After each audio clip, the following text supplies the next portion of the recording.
sono. Mostra fotografica itinerante. A Treviso, Loggia dei Cavalieri, il 3 e 4 aprile. Buongiorno, buongiorno. Questa mattina non ho aperto con il libro di mamma Teresa, ma ho aperto con questo spot che abbiamo iniziato ieri a mettere in onda. Io ci sono, di queste creature diversamente agili, che forse sono anche stanche di non essere chiamate per nome, di essere viste come persone di un altro pianeta, che fanno altri percorsi mentre loro vorrebbero la quotidianità, nella vita normale, nel lavoro, perché non ci siamo proprio. Sapete che è un pezzo che io lo dico, che non si può continuare così, abbiamo carenza di personale e quelli bravi, che ce ne sono tantissimo, con tanto di diploma, anche di lauree, gente che gira il mondo, l'avete visto, l'ha presentato anche l'ULSS di Padova, cosa riescono a fare nonostante che si muovono in maniera diversa, prendono aerei, girano il mondo, sanno le lingue. Eppure quando io ho i sindacati, tutti dicono le assunzioni sono pochissime. Ne parlerò questa mattina con due graditissimi ospiti, veramente graditi, che è il presidente degli albergatori di Treviso, Giovanni Cher. Buongiorno a tutti. E il presidente della cooperativa Chirico Gazzola. Buongiorno. Grazie di essere qui. Perché penso che siano due realtà molto importanti. Una che si occupa di turismo, molto importante anche nel nostro territorio, dove nel nostro territorio abbiamo queste associazioni di volontariato con un numero incredibile, anche se siamo diminuiti causa la burocrazia, vero Gazzola? Molti hanno preso paura, hanno detto non ce la faremo a resistere, meglio tagliare l'angolo. E poi abbiamo questi imprenditori che cercano personale, ma soprattutto vorremmo capire che personale si cerca, perché se io anche mi muovo in carrozzina, Presidente Cher, non è che non riesca a fare il centralinista. Beh certo, bisogna capire intanto innanzitutto quali sono i ruoli che queste persone possono fare. Noi nelle nostre aziende abbiamo anche un obbligo di legge di assumere ogni tot dipendenti, anche persone diversamente abili o con delle difficoltà in genere. Ovviamente il front desk, i ricevimenti sono quelli un po' meno adatti perché magari non tutte le persone hanno questa sensibilità, quindi quando entriamo in un albergo e ci troviamo una persona in carrozzina, qualcuno dei nostri clienti può temere ad aver paura, ma ci sono tanti altri ruoli dove invece queste persone possono entrare ed essere attivi, propositivi. E noi in azienda per esempio abbiamo un paio di ragazzi che sono in carrozzeria, che sono tantissimi anni con noi e sono fenomenali. Ah, meno male. Sapete perché mi piace invitare il Presidente Cher? Perché dice quello che è vero. Dobbiamo dirlo che molta gente ha ancora paura quando vede una carrozzina, non si fida. Molti imprenditori, dicevo io Gazzola, hanno paura di rallentare. Se io assumo questa persona devo rallentare perché ha dei tempi diversi, senza capire che questa persona non è un problema ma può essere una risorsa, perché magari lavora molto meglio di qualcun altro normodotato, perché io l'ho visto e lavoro, guardate che sono incredibili. Sto parlando di quelli che potrebbero lavorare anche fuori. Gazzola, cosa ci racconti? Allora, io penso che dobbiamo fare una premessa.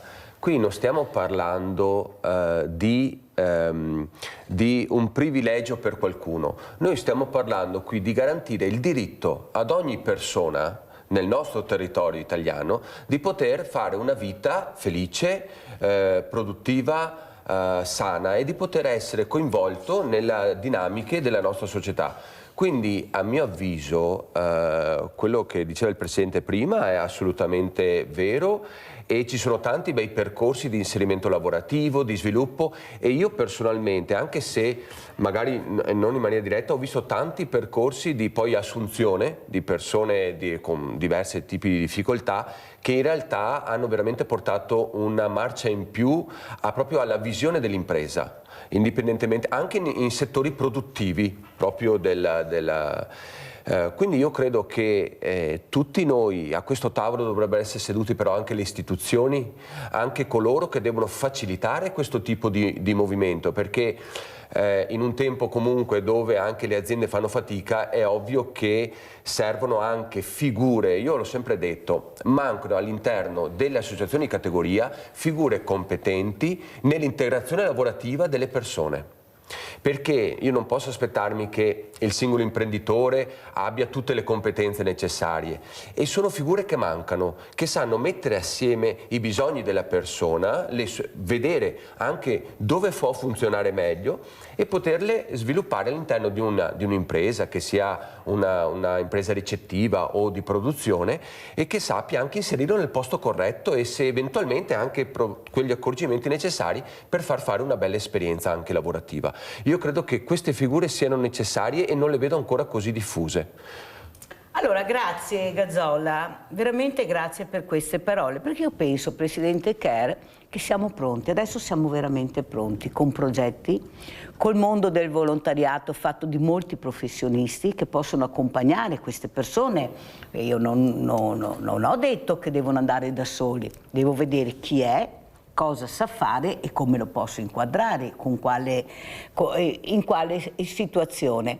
Il problema è che bisogna agire, perché parole tantissime, colpi e pacche di spalla, io non so, sono perfino in curva da tante pacche sulle spalle che ho preso in tutta la mia storia, brava, buona, bellissimo, poi si ferma tutto là, vero Gazzola, e ciao.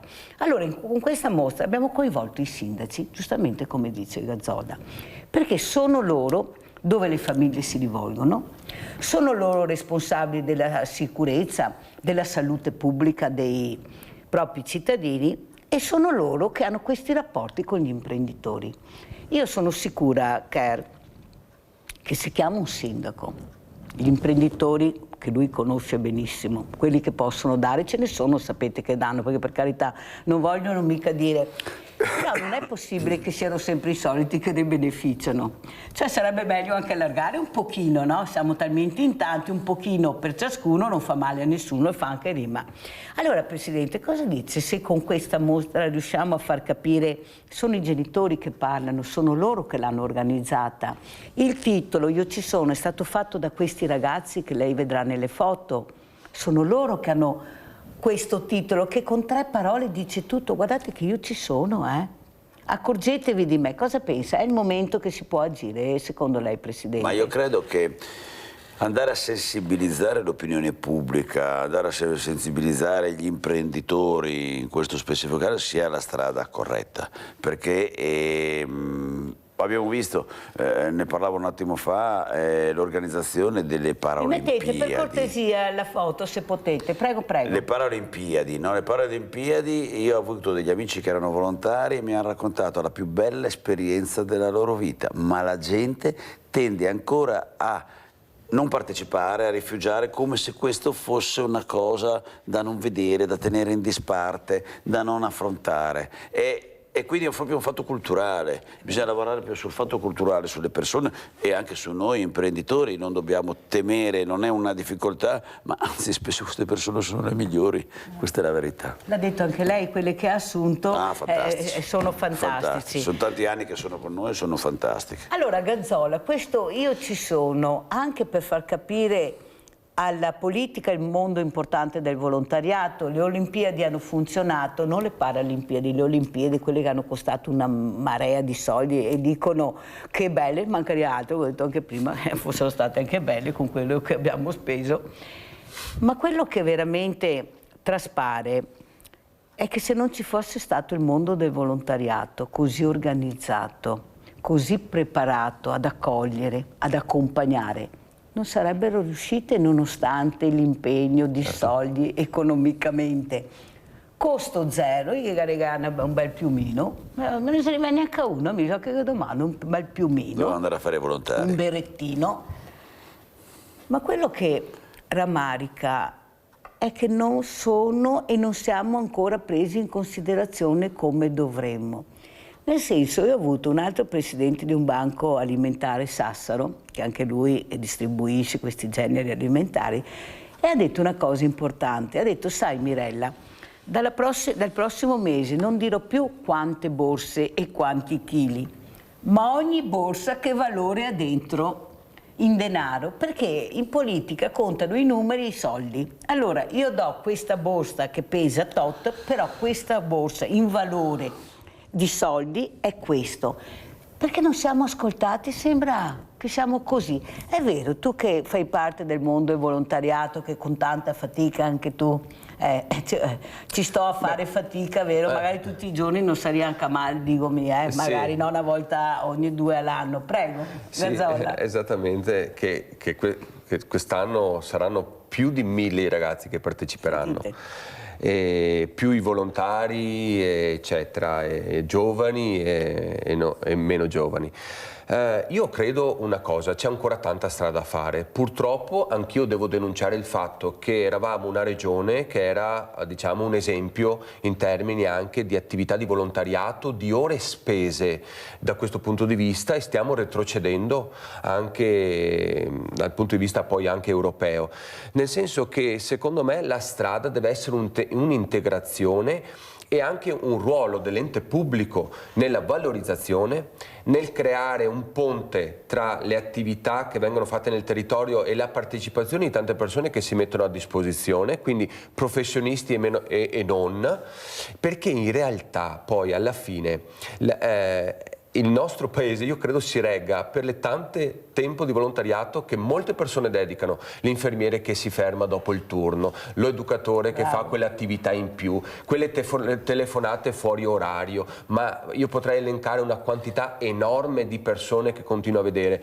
Purtroppo tante volte c'è l'atteggiamento un po' pesco, senza però riconoscerne il valore e anzi cercando, senza favorire magari il dare uno spazio, il dare un luogo di ritrovo, dare anche personale che dedichi tempo però a sostenere queste associazioni, perché sappiamo la vita è impegnativa, anche organizzare le cose richiede persone dedicate.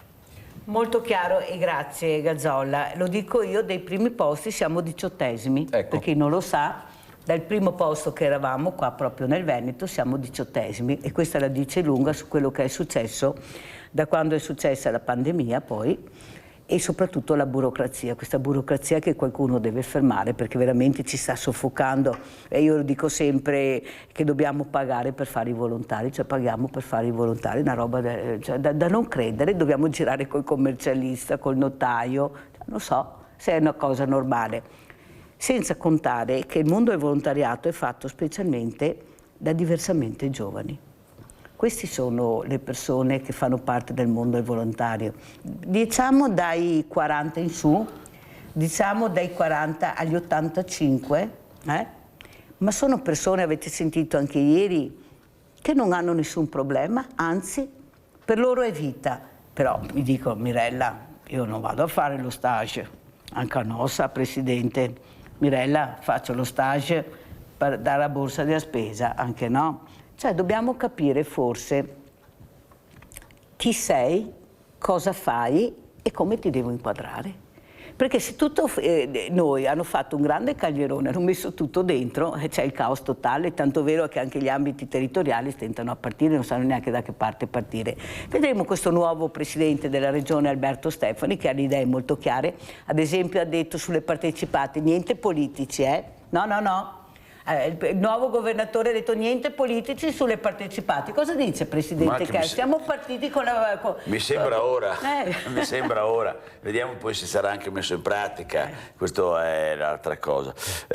Sul tema del volontariato, io credo, io quando ero ragazzo ho fatto volontariato per più di 10 anni, su quello che mi piaceva, perché era ospitalità, l'accoglienza degli stranieri che arrivavano, i balletti folcloristici, quello era ma era un volontariato, dedicavo ore a preparare assieme a tutto un gruppo ed era meraviglioso. Cioè tutti noi della nostra generazione abbiamo ricevuto questa educazione che fare del volontariato, fare qualcosa per la propria comunità era estremamente importante ed era una cosa comune, per cui ce lo portiamo dentro ancora nelle attività che facciamo, se c'è da dare una mano siamo sempre pronti. I nostri figli, le generazioni di oggi non sono più così, è sparito questo concetto. Allora io credo che Così il primo pensiero va da rivolto alla scuola. La scuola dovrebbe obbligare i ragazzi a fare del volontariato, a mettere nelle ore di formazione, ma questo quindi non è una cosa che la decidiamo noi in questo tavolo,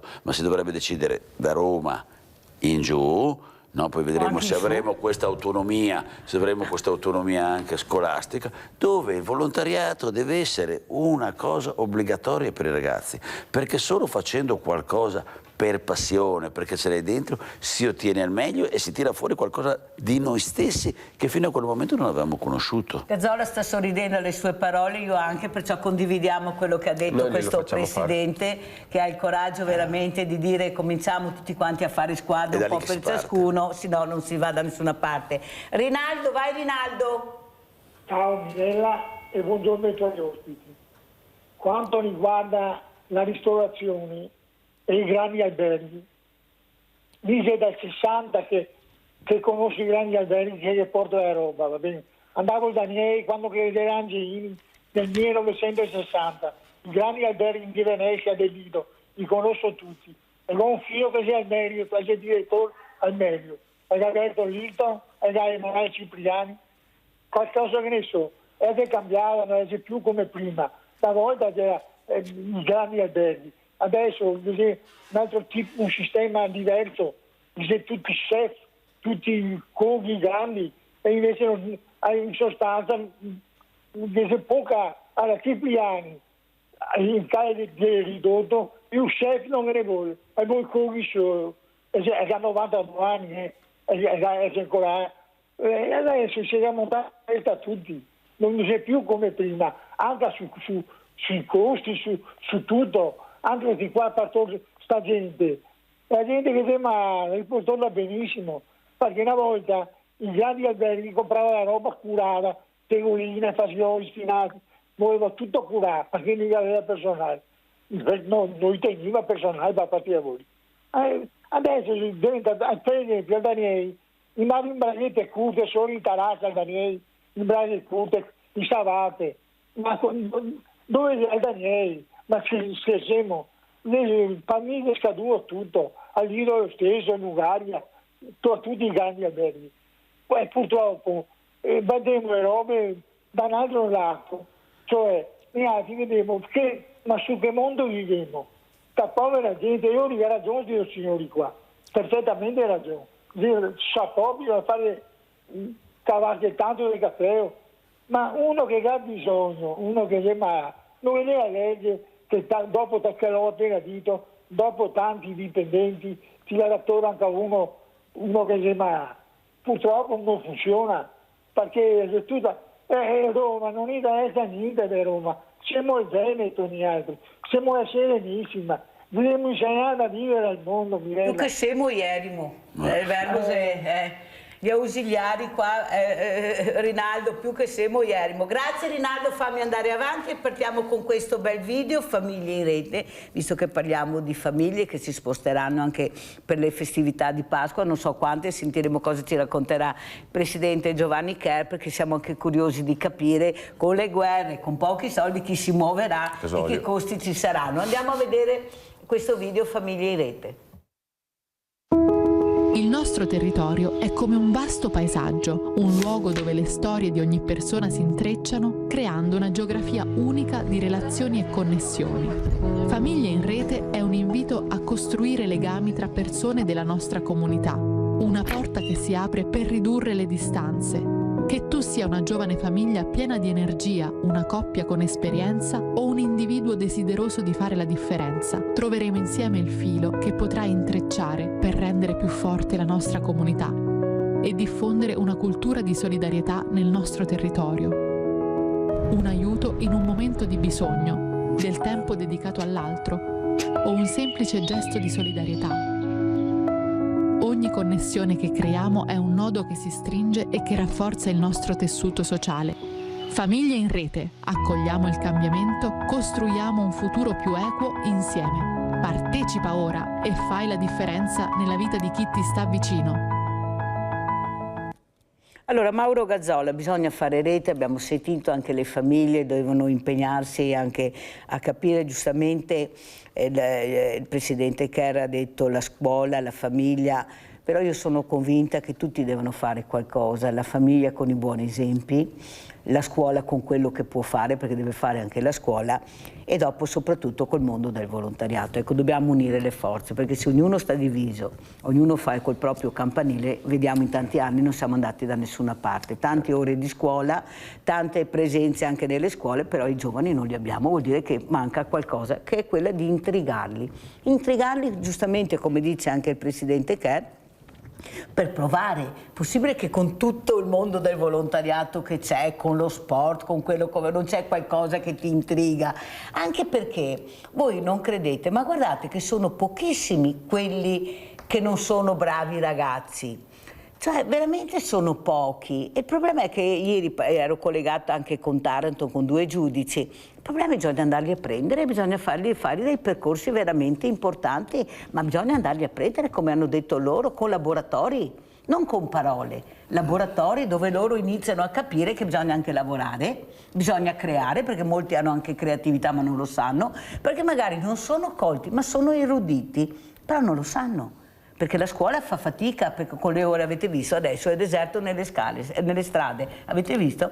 Perché le scuole sono chiuse, molte scuole, perciò si vede questa mancanza. Cosa dici, Gazzola? Condivido, nel senso che abbiamo visto famiglie in rete, un dato, sono quasi 50 gruppi di famiglie in rete che stanno aumentando sempre di più, un progetto che ha ormai quasi 20 anni, alimentato e sostenuto tanto dal dottor Borsellino, no? Che adesso è in regione, che salutiamo. E devo dire che è un progetto che effettivamente si è collocato proprio vicino al territorio, vicino alle famiglie, vicino ai bambini, che si mette a fianco di altre famiglie e riporta le famiglie più ai margini al centro della comunità. Condivido il fatto, prima è stato nominato questo volontariato dei giovani, noi cerchiamo di alimentarlo e i giovani ci sono, abbiamo visto ci sto a fare fatica, sono più di 1000 che si mettono a disposizione per i beni comuni, sono ragazzi di 14, quindi 16 anni d'estate. È l'età più difficile. Sì, con le matite rosse, no, le vedi, ma ne abbiamo anche un altro che è il Social Day, dove i ragazzi delle scuole delle varie fasce d'età fanno una giornata di volontariato per raccogliere fondi, quindi vanno a lavorare quelli dell'alberghiero vanno nei posti di ristorazione, quelli di altre scuole vanno in aziende di vario tipo e ricevono un contributo che destinano a progetti di solidarietà. Ne coinvolgiamo centinaia di ragazzi, la pandemia ha un po' bloccato questa cosa, è che si attiva in base al desiderio di quella scuola o di quell'amministrazione. Cito un esempio, in Germania è una giornata, anche sempre il Social Day, fissata dal Ministero per tutti gli studenti, per tutte le scuole, sono milioni di persone che partecipano. Così si fa. Bisogna alimentare anche perché i ragazzi ci stanno. Ricordo che avevo citato una ricerca che avevo fatto qualche anno fa nelle scuole di Treviso, di tutto l'ambito di Treviso, superiori, dalla prima alla quinta superiore, 3000 questionari su dove vorreste essere coinvolto. Gli studenti hanno risposto al primo posto lo sport, al secondo beni comuni, aiuto agli altri, al terzo posto arte e cultura. Avete capito? Quindi se noi non gli proponiamo questo non possiamo lamentarci se poi non ci sono i giovani. Il nostro territorio sa proporre questo nelle manifestazioni collettive o solo la sagra, perché poi i ragazzi stanno dicendo qualcosa. Certo, basta ascoltarli. Allora, Presidente, come si apre questa Pasqua? Allora, ormai domani si parte, si va in vacanza, si va a trovare i parenti, si gira, si va in albergo. Cosa dice? Ma io spero che tanti scelgano il nostro territorio per venire in vacanza, no? Più al di là dei trevigiani che vanno all'estero. Io spero che siano in tanti a scegliere. E abbiamo fatto proprio una piccola indagine in questi giorni in riguardo e diciamo che l'annata è un po' difficile, c'è un po' di, come si dice, di insicurezza, non è chiaro il futuro, dove si andrà, insomma tutta questa instabilità politica, le guerre creano insicurezza. Quando tu non sei sicuro di cosa avviene domani, dici aspetta un attimo che rimando il viaggio, tengo 2 soldini in tasca e non lo faccio. E così avviene anche da noi. Siamo all'incirca siamo leggermente sotto all'anno scorso, no? Quindi un 10% sotto l'anno scorso, anche se quest'anno il tempo è migliore. Sappiamo che molti decidono all'ultimo momento, anche a seconda di quello che è il tempo, soprattutto gli italiani, no? Quando devo andare, diciamo, nella regione accanto o fare i 2 giorni, eccetera, lo decido all'ultimo minuto, per cui stiamo aspettando, stiamo vedendo cosa stiamo raccogliendo. Ieri abbiamo raccolto bene.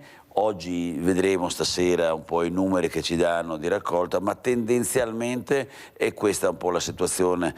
Quindi una Pasqua chiaroscuro, alcune zone vanno meglio, altre meno bene. Abbiamo mercati che arrivavano normalmente, diciamo, dal tutto quello che arrivava dal sud-est asiatico, dal Giappone, quel mercato si è completamente fermato. Ci sono pochi voli, adesso stanno riprendendo, alcuni voli stanno rimettendo, quindi speriamo che questo vada a evolvere. Quello che speriamo è che finisca presto questa guerra, perché questa guerra dal punto di vista economico, e noi siamo molto sensibili alla situazione economica, effettivamente ci condiziona molto. Allora andiamo a sentire, andiamo a Udine, cosa dice questo presidente Bini di Federalberghi. Sentiamo come va a Udine e cosa ci racconta. Un avvio di 26 molto importante, un po' in tutte le località stiamo riscontrando delle prenotazioni anche per quanto riguarda l'estate molto positive. Continua a crescere il turismo in regione, confermando anche nelle prime settimane del 2026 il trend positivo del 2025, anno in cui le presenze hanno superato quota 11 milioni, in crescita del 6,2% rispetto al 2024 e del 20,8% rispetto al 2019, anno pre-Covid. I dati sono emersi nel corso di un incontro tra l'assessore regionale Bini con il presidente regionale di Federalberghi Enrico Guerin e i rappresentanti territoriali. Turisti esigenti, giustamente esigenti, turisti ai quali noi dovremmo essere in grado da qui ai prossimi anni di offrire, come si deve dire, non solo località, e noi abbiamo la fortuna di vivere in Friuli Venezia Giulia, quindi con mare, montagne, città, siti UNESCO, eccetera, eccetera, ma anche qualità. Nel territorio dell'ex provincia di Udine è stata evidenziata la crescita delle presenze nelle aree montane, grazie al potenziale dei poli sciistici e al voucher Turesta, e l'aumento della durata media dei soggiorni anche nelle località di mare, grazie a un'offerta ampia e diversificata. Come ha spiegato l'assessore Bini, l'obiettivo dell'amministrazione regionale non è solo gestire i flussi, ma elevare costantemente l'asticella dell'offerta. Quello che noi siamo stati in grado di fare è far crescere non solo, come avveniva un tempo, estate, mare, inverno, montagna, neve, ma anche tutte le aree interne e soprattutto le aree eterne. Queste non grazie allo Spirito Santo, ma alla capacità che abbiamo avuto di programmare in questi anni lo sviluppo, e grazie al sostegno delle imprese che hanno capito e degli imprenditori che hanno capito il ritorno economico sugli investimenti. Allora, Presidente Kerr, montagna, mare, centri storici, cultura. Musei, certo. Vediamo anche a Treviso, a Santa Caterina, questa mostra bellissima di Van Gogh, i numeri che sta facendo. Quanto importante è investire nella cultura? Ma allora, diciamo, stavamo parlando prima, no? Gli investimenti culturali sono di vario livello, quindi coinvolgono anche le famiglie, i figli, e quindi io dico fare vivere in una città che crea degli eventi culturali di livello vuol dire non solo attirare turisti, ma attirare anche residenti, che è uno dei problemi delle città che viene fuori. Attirare residenti perché in una città dove c'è molta attività, molto frizzante dal punto di vista culturale, attirano anche delle persone. Veneto, ricordiamo che è la prima regione turistica d'Italia, per cui voglio dire siamo ricchissimi di tantissime offerte, ma sappiamo che le cose più importanti in questo momento sono la destagionalizzazione, quindi quello che chiediamo alla nuova amministrazione è fare degli eventi quando è bassa stagione, perché voglio dire nei mesi estivi, quando voglio dire il mondo del prosecco c'è ormai un flusso enorme, la città di Treviso la gente la viene a visitare perché ha scoperto che è molto bella, c'è sempre più gente che ci viene, abbiamo Venezia a due passi che d'estate è piena, creiamo degli eventi nei periodi invernali, quando il turismo è più tranquillo, quando c'è meno afflusso. flusso. Vedrete che così abbiamo due grossi vantaggi: la destagionalizzazione, una possibilità di ospitare in maniera migliore gli ospiti che vengono, quindi a dargli ancora molto più servizio, e per gli imprenditori creare una destagionalizzazione, quindi poter far lavorare tutto l'anno anche i propri dipendenti e le proprie risorse. Allora andiamo a vedere, anche perché merita veramente questi musei, abbiamo dei musei meravigliosi. Andiamo a Trieste, andiamo a vedere Egizi e Massimiliano, andiamo a sentire. Una parte importante della collezione egizia di Massimiliano d'Asburgo, trasferita a Vienna 143 anni fa, torna, se vogliamo, a casa e sarà esposta fino al 1° novembre alle scuderie del Castello di Miramare. La mostra Una Sfinge lo attrae propone oltre 100 reperti, alcuni in prestito anche dal Museo Winkelmann, a testimoniare la passione per l'egittologia del fratello di Francesco Giuseppe e più in generale del collezionismo triestino del XIX secolo. Buona parte degli oggetti esposti arriva dal Kunsthistorische Museum della capitale austriaca. Ne entrarono a far parte in seguito all'ingresso di Miramare nella rete delle residenze imperiali austriache amministrate direttamente da Vienna. Ci troviamo di fronte ad un fantastico esempio di quello che può accadere quando le istituzioni europee lavorano assieme al di là dei propri confini. La collezione al centro della mostra è stata creata a Miramare da Massimiliano d'Asburgo dopo la sua morte, è giunta a Vienna e ora, dal cuore pulsante del Kunsthistorische Museum, potrà essere vista dal pubblico di Miramare.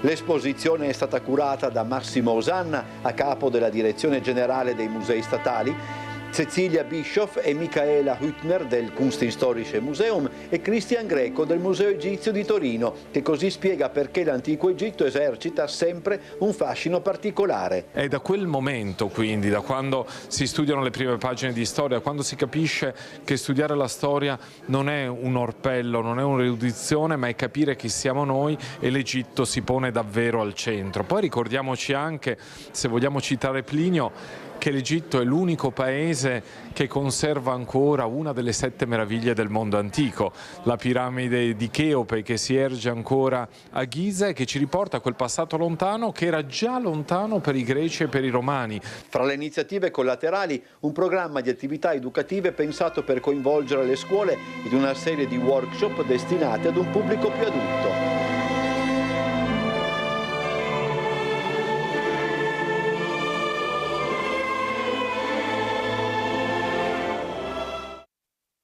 Io direi che questo è uno dei luoghi più belli per esposizioni temporanee, veramente adeguato, e non è un caso che appunto questa mostra, che è una mostra importante di collaborazione col Kunsthistorisches Museum di Vienna, sia ospitata qui in maniera adeguata, dove lo spazio valorizza gli oggetti e non il contrario. Massimo Osanna promuove dunque le scuderie di Miramare quale spazio espositivo, ma il direttore generale del patrimonio museale statale promuove anche il castello e il parco. In attesa che Guido Comis si insedi nell'ufficio che fu di Andreina Contessa, ci vorrà una decina di giorni prima che il nuovo direttore si apra ufficialmente alla stampa, il comprensorio museale più visitato del Friuli Venezia Giulia riceve il plauso dalla capitale e l'elogio parte dal parco che la direzione Contessa ha portato ad un nuovo splendore. E il parco è stato veramente restituito a Trieste, alla comunità, come un giardino pubblico per tutti, dove è bello passare del tempo, è bello attraversare un luogo denso di storia e di memoria, ma anche bellissimo dal punto di vista naturalistico. Che Osanna attenzionasse in maniera particolare Miramare era emerso dai primi giorni del suo incarico al Ministero. La sua prima visita si svolse proprio al castello e al parco 5 anni fa. Ho scelto proprio Trieste come prima visita istituzionale proprio perché ero molto interessato ad un luogo in apparenza periferico, ma che invece è centralissimo per la storia europea e dunque del mondo. In conclusione, ove non fosse chiaro, l'importanza di Miramare all'interno del sistema culturale nazionale è massima. Credo che sia un posto imprescindibile all'interno del sistema museale nazionale e non è un caso che c'è moltissima attenzione da parte del Ministero della Cultura da tanti punti di vista, a cominciare dai finanziamenti che sono sempre significativi per questo luogo. Allora, Presidente Kern, non le sembra che forse quello che manca è la comunicazione? Sapere cosa c'è, lo sa, io gliel'ho detto spesso, facciamo le cose ma magari qualcuno non le sa. Ecco, penso che nel 2026, visto anche gli strumenti che abbiamo, questa grande tecnologia, ci permetterebbe di sapere cosa c'è nel territorio. Parlo nel territorio ampio, siamo bellissimi. Guardate, in 2 ore siete a Trieste, andando anche piano, perciò problemi non ce ne sono, spostiamoci. Ma questo turista, quando arriva, Presidente, ha voglia di spostarsi oppure vuole rimanere nel posto, vedere quello che c'è nel territorio, ma soprattutto nel posto dove alloggia? Chi è questo turista che arriva e cosa chiede? Il profilo del turista è molto cambiato in questi ultimi anni. Mentre una volta il turista, parlo in generale, voleva vedere più cose e avere solo esclusivamente la foto in Piazza dei Signori a Treviso piuttosto che in Piazza San Marco sul Ponte di Rialto a Venezia, oggi il turista vuole vivere il territorio, vuole fare delle esperienze, capire come vive la popolazione, che tipo di vita si conduce in Veneto, cosa si fa, cosa fa la gente, come lavora, come mangia, come beve, quali sono le abitudini, qual è l'ora dello spritz, quando si esce, quando non si esce, quindi capire e fare delle esperienze tipiche, conoscere l'artigianato, andare ai prodotti dell'agricoltura, quindi vuole vedere un territorio a 360 gradi e quindi il compito proprio delle istituzioni è quello di fare la comunicazione, è un compito anche vostro. Io credo, ed è uno degli ultimi interventi che ho fatto adesso a Venezia con l'assessore Zuin, dove si parlava appunto di contributi eccetera, la cosa più importante è fare una comunicazione corretta, avere un ufficio stampa preparato, bisogna parlare non delle negatività che poi ci sono. Oggi viviamo in una situazione, la nostra città, Treviso, abbiamo tutti questi bandi di ragazzini, a Venezia che ci sono i pickpocket, no? Ormai quando si arriva fuori dalla stazione, sono tutte cose che, voglio dire, sono negative. Invece abbiamo tanti aspetti negativi di cui bisogna parlarne. Allora il mio invito a chiunque faccia comunicazione capisco che è più facile parlare delle cose negative che ci sono, ma bisogna parlare delle cose positive, come al tavolo di Mirella, perché al tavolo di Mirella si parla sempre di cose positive. Lei ha detto comunicazione, noi essendo una TV privata, però la comunicazione deve avere anche degli investimenti. Ecco, bisogna anche investire nella comunicazione. Io delle volte dico, ma guardate che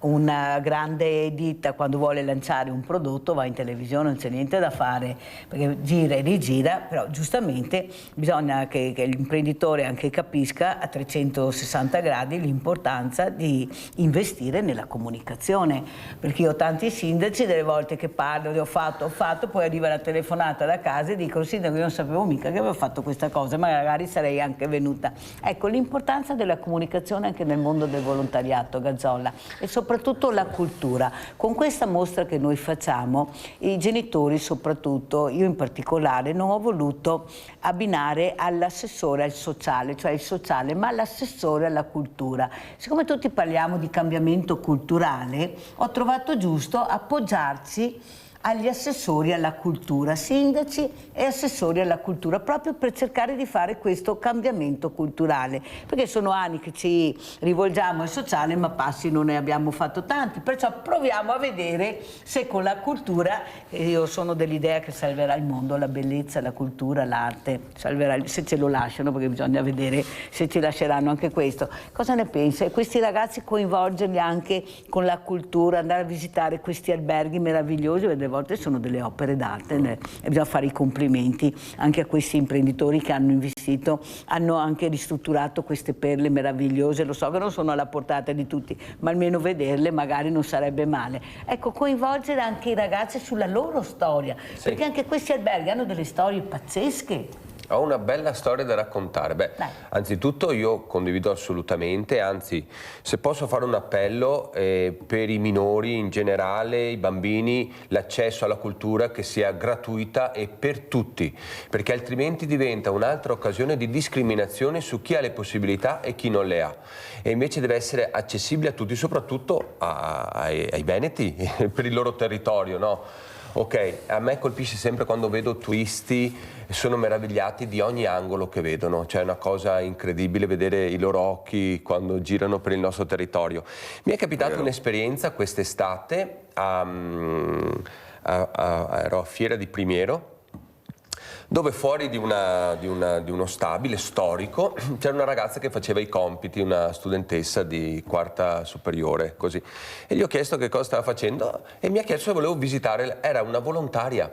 Avevano fatto questo progetto con gli studenti che a turno si preparavano su quella e per chi voleva accedeva e vedeva gli spazi del proprio territorio, oltre a conoscerlo loro, gli permetteva attraverso questa attività di farlo conoscere anche a tutti i turisti che passavano di là, ed è stata bravissima e mi ha molto colpito questa cosa molto semplice, molto locale, ma che potrebbe essere diffusa per aiutare i bambini, gli adolescenti, i giovani a riappropriarsi dell'immensità artistica e culturale che il nostro territorio ha sempre offerto e continua ad offrire, ok, perché non si è fermato, e restituirlo poi anche a beneficio di tutti, perché nascere in un posto bello, io dico sempre, curato, ti aiuta anche a diventare una persona migliore. Vedi Mauro Gazzola, hai detto una cosa importantissima, una bellissima parola, che diventa accoglienza. Io ti accolgo. Allora, se noi iniziamo fin da bambini, da piccoli, a iniziare a portarli in questi luoghi, fare un tipo di volontariato anche che accolga, io sono convinta che a 13-14 anni non troveremo più che fanno danni sulle strade e la gente ha paura, ma perché ha capito l'importanza dell'accoglienza, della gentilezza, che è la prima arma che avete, perché la prima cosa che si guarda è l'accoglienza che ti dicevo. Io mi ricordo sempre Giacomino, chi non conosce il ristoratore Giacomino a Treviso, prima cosa dice l'accoglienza, poi arriva tutto il resto. È così, è come fare anche per coinvolgere i ragazzi anche nell'accoglienza fin da piccoli. Che bello arrivare negli alberghi a vedere questi bambini, questi ragazzini che ti accolgono, ti dico buongiorno signore, ben arrivato. E che bello che sarebbe. Presidente, cambiamo la piramide come dice il professor Gerosa, capovolgiamo tutto e stiamo parlando anche di volontariato, non di costi. E noi abbiamo adesso in questo periodo nei nostri alberghi, proprio in questo periodo qua abbiamo un sacco di studenti, no, che vengono a fare lo stage, quelli dell'istituto turistico, dell'ITS a Jesolo, un po' più grandi, eccetera. La prima cosa, normalmente iniziano facendo l'esperienza al front office, quindi alla reception, quindi ad accogliere i clienti per capire un po' come funziona. La prima cosa che chiediamo, ragazzi, un bel sorriso. Vedi perché cioè, vedi diversamente agili che loro ce l'hanno già il sorriso sempre. Certo, quindi voglio dire, questo sorriso, la capacità di dire benvenuto, ben arrivato, questo è siamo contenti che sia qua, è la cosa basilare. E la stessa cosa dovremmo fare tutti i cittadini. Perché certe destinazioni funzionano così bene? Perché la gente è ospitale, perché la gente chiede un'informazione, sì, aspetta che ti aiuto, vieni di qua di là. È questo che fa la differenza. Quando un paese è ospitale rispetto a un paese dove tutti sono impegnati a fare i fatti loro, scusa non ho tempo, questa è la verità. Sono arrabbiato, non so, siamo sempre arrabbiati noi. Ma noi italiani dai non siamo così male, se no non per niente avremmo siamo molto il Veneto è la prima destinazione turistica, quindi qualcosa di buono oltre ai monumenti evidentemente abbiamo. Trovare veneti col sorriso è difficile andare in giro a trovarli, lo dico io, vai al sud è meglio, sì, ma io sono un'eccezione, io sorrido sempre anche quando mi fanno arrabbiare, ma non importa. I costi, Presidente, sono aumentati i costi, ecco, con questi problemi che abbiamo, perché parliamo di fare anche dei brevi soggiorni, ma i costi come sono, Presidente? Siamo tutti preoccupati, abbiamo visto gas, petrolio, eccetera, stanno schizzando, non sono ancora arrivate le prime bollette, ma siamo tutti molto preoccupati, sappiamo quello che c'è. E in più stiamo assistendo a un mercato in difficoltà, per cui le tariffe non riescono a seguire quello che è l'aumento di costi. Cosa vuol dire? Vuol dire sostanzialmente ridurre la marginalità, quindi quest'anno probabilmente non sarà un anno molto redditizio per le nostre aziende. Se lo dice il Presidente che c'è da crederci. Pubblicità.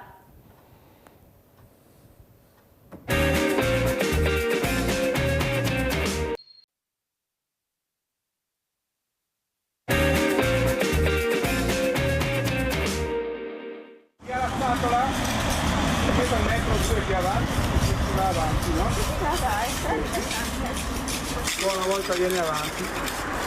Deve venire perfetto. Altrimenti fate un sacco di fatica per niente.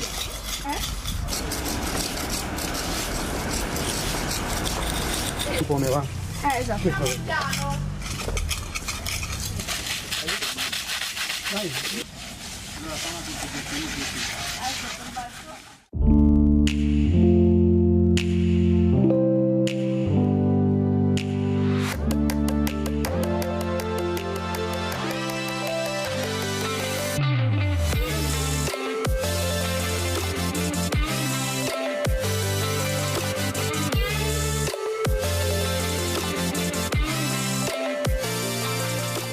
Ciao, sono Mauro Gazzola, sono presidente della cooperativa Chiricu. Ciao, sono Laura e sono responsabile del progetto Ci sto a fare fatica. Abbiamo sede a Montebelluna e operiamo nell'area della provincia di Treviso in ambito familiare. Nel merito stiamo anche realizzando il progetto Ci sto a fare fatica. Questo progetto coinvolge i ragazzi dai 14 ai 19 anni principalmente, che sono i veri protagonisti e che si ritrovano nelle varie settimane a prendersi cura del proprio territorio, a fare dei lavori che hanno un senso per anche la comunità in cui vivono, perché sistemano, si prendono cura dei luoghi comuni partendo dalle scuole, i luoghi pubblici come può essere la biblioteca, il campo sportivo, si prendono cura di questi luoghi, ci mettono la loro faccia e la loro fatica e molto del loro essere ragazzi. Il progetto nasce nel 2016 dalla cooperativa Adelante, che nel Bassanese, accortasi di molti ragazzi che avevano poche iniziative nel tempo estivo, insomma ha dato avvio a questa progettualità che poi noi abbiamo diffuso e ampliato anche nel territorio trevigiano. Ci sto a fare fatica è un progetto che dà grandi soddisfazioni, a partire dai ragazzi che lo vivono in prima persona, passando per i tutor, arrivando ai tuttofare, che sono i volontari adulti che insegnano ai ragazzi concretamente come fare i lavori, arrivando poi anche alle amministrazioni e a tutte quelle associazioni, tutta quella rete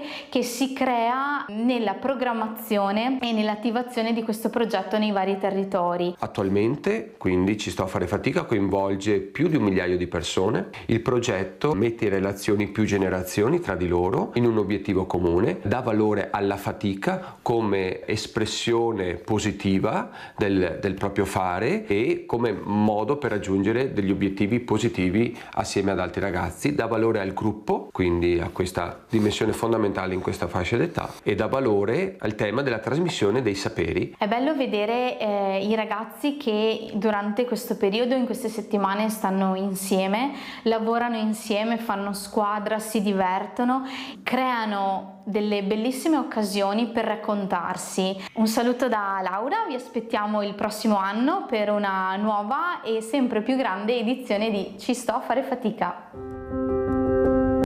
Allora, Presidente Kerr, cosa diciamo a questi ragazzi? Coinvolgere il mondo del volontariato anche all'interno di queste meravigliose strutture che sono gli alberghi, trovare veramente dei percorsi alternativi che possono veramente giovare a tutti? Ma uno dei problemi principali al di là del volontariato è proprio quello della formazione, no? Scolastica. La scuola italiana e il mondo del lavoro sono due binari separati. Quello che stavamo dicendo prima, non c'è integrazione, no? Io finisco la scuola e non so dove andare, vado all'università spesso e volentieri perché non so cosa andare a fare, non ho mai fatto delle esperienze lavorative, non so cosa sia il mondo del lavoro, quindi voglio dire il volontariato anche per noi imprenditori sarebbe un grosso aiuto, un grosso vantaggio e sarebbe un modo anche per inserire i ragazzi e gli studenti in questo mondo. Allora Gazzola, facciamo squadra questa mattina, cosa dici Gazzola? Visto che abbiamo anche il presidente degli albergatori di Treviso, che penso sia una parola importante la sua, perché bisogna unire le forze. Certo, sarebbe eccezionale, nel senso che noi incontriamo giovani quotidianamente che hanno voglia di fare, che hanno voglia di mettersi in gioco, a volte basta solo mettere assieme, fare match tra le varie organizzazioni, però con competenza, quindi seguiti bene, anche un'impresa ricettiva si sente sicura che ha qualcuno dall'altra parte che è presente quando lo chiami, quando c'è una difficoltà, difficoltà e fa fare belle esperienze ai ragazzi.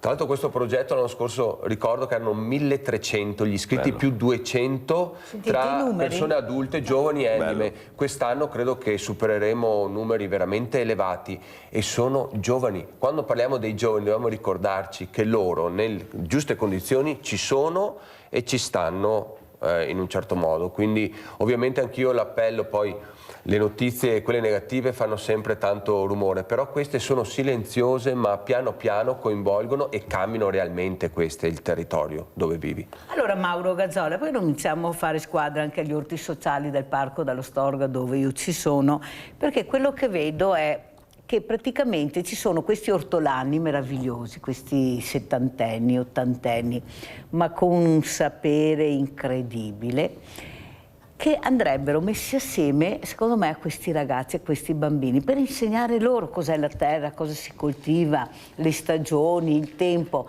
Perché non uniamo le forze, visto che abbiamo questa possibilità di avere questi spazi meravigliosi, è il parco uno dei parchi più grandi d'Europa, per portare questi ragazzi a capire, metterli assieme, ad esempio chi non ha i nonni, non tutti hanno i nonni. Ecco, io penso a queste figure come dei nonni che durante la settimana ti accolgono, ti insegnano a fare dei percorsi. Cosa dici? Proviamo? Certo, sarebbe interessante. Poi magari andiamo a trovare il presidente che portiamo questi ragazzi a fare proprio un percorso educativo, perché qui stiamo parlando di percorsi educativi, non è che stiamo parlando di gite scolastiche, sono percorsi educativi. Certo. Cosa dici?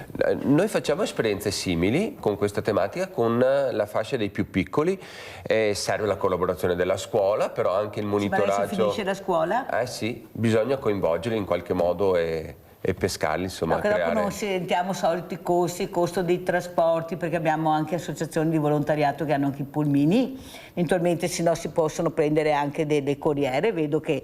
Cioè, il problema è, secondo me, Gazzola, che bisogna fare squadra assieme e agire assieme, perché se continuiamo a dirci tu sei bravo, bello e buono, ma ognuno per conto suo, noi ci ritroviamo con questi scalmanati, pochi, perché i nomi sono sempre quelli che girano, che ne fanno di tutti i colori. Se invece cominciamo a prendere e a portarli a fare dei percorsi prima che arrivi il reato, perché dopo quando arriva il reato non è che è la prevenzione che dobbiamo fare prima, partendo. Io racconto sempre questo bellissimo esempio di questo bambino di 4 anni che è riuscito a capire che quella stampa era di Picasso. Ma perché? Perché la mamma lo porta ai musei, gli spiega i quadri, spiega cosa sono. A 4 anni questo bambino, pensate, questa spugna che assorbe tutte le parole, è così bisogna fare, inutile che poi diciamo ma a 15 anni, ma guardiamo il percorso che ha fatto. Se iniziamo invece a fare prevenzione, come dice giustamente, si mette in gioco anche il presidente Kerr, e forse ce la faremo, perché se continuiamo invece a parlarci tra di noi e lasciare che tanto non cambia niente, non cambierà niente. Presidente, ormai siamo in chiusura, ecco, qual è la cosa che la preoccupa di più in questo momento? Abbiamo sentito i costi, che se queste guerre non cessano, guardate che gli artigiani sono molto molto preoccupati. Sì, posso dirlo, qual è la cosa che mi occupa più su questo? È la burocrazia. Mamma mia. La burocrazia, io non posso portare un ragazzo nemmeno a fare il volontario nella mia azienda se non è assicurato e non c'è qualcuno che lo assicura. Quindi questa è l'altra cosa che mi preoccupa. Viviamo in un mondo di regole sulle regole e nessuna di queste regole è certa, perché se c'è un problema bisogna andare a discutere, rinegoziare, commissioni di negoziazione su questo, quindi viviamo in un mondo dove veramente chi vuole fare fa fatica a fare. Allora, un'altra cosa è la professionalità, è quello che si fa fatica a trovare. I nostri ragazzi, già ne abbiamo pochi, quei pochi se ne vanno anche. Come si fa allora? Perché noi ne vediamo gli alberghi, tantissimi stranieri. No, la verità è che noi nei nostri alberghi abbiamo bisogno di personale, cerchiamo personale, ma abbiamo i ragazzi che dicono devi lavorare sabato domenica? No, grazie, no. Io sabato domenica voglio fare con i miei amici e andare in giro, in discoteca, divertirmi. divertirmi, io lavoro dal lunedì al venerdì, ma noi se facciamo turismo, noi gli ospiti li abbiamo il sabato e la domenica. Sì, però andiamo a prendere quelli che hanno voglia di lavorare, come ha detto Mauro, che ce ne sono. Possibile che non riusciamo a capire? Ma infatti, allora, la connessione, questa è una cosa importante, no? Questa è una cosa importante. Noi sappiamo che abbiamo bisogno, abbiamo alcuni ruoli che possono essere front office, dove magari la disabilità può essere di tipo diverso. Noi ad esempio avevamo disabilità cardiaca, avevamo altro tipo di difficoltà. Altri magari dobbiamo metterli, e dove lavorano, come diceva quelli a carrozzina, dobbiamo per forza metterli dietro, quindi nel back office, quindi all'ufficio prenotazioni, quindi in altri reparti, in amministrazione, dove sono assolutamente, ne abbiamo, come stavo dicendo prima, due ragazzi che sono fantastici nella nostra azienda. Li aumentiamo, Presidente, li aumentiamo con Gazzolla noi siamo e la assolutamente noi siamo disponibili, ma anche come associazione albergatori, come Federalberghi siamo assolutamente sensibili al tema, anche a livello regionale proprio. Abbiamo questa disponibilità, possiamo organizzare magari qualcosa, un po' di comunicazione, perché anche solo parlarne insieme, prima di tutto, conoscersi, capire i vari bisogni, sarebbe importante. Sveglia Veneti fa questo, mette assieme la squadra. Allora andiamo a vedere la seconda parte, ci sto a fare fatica.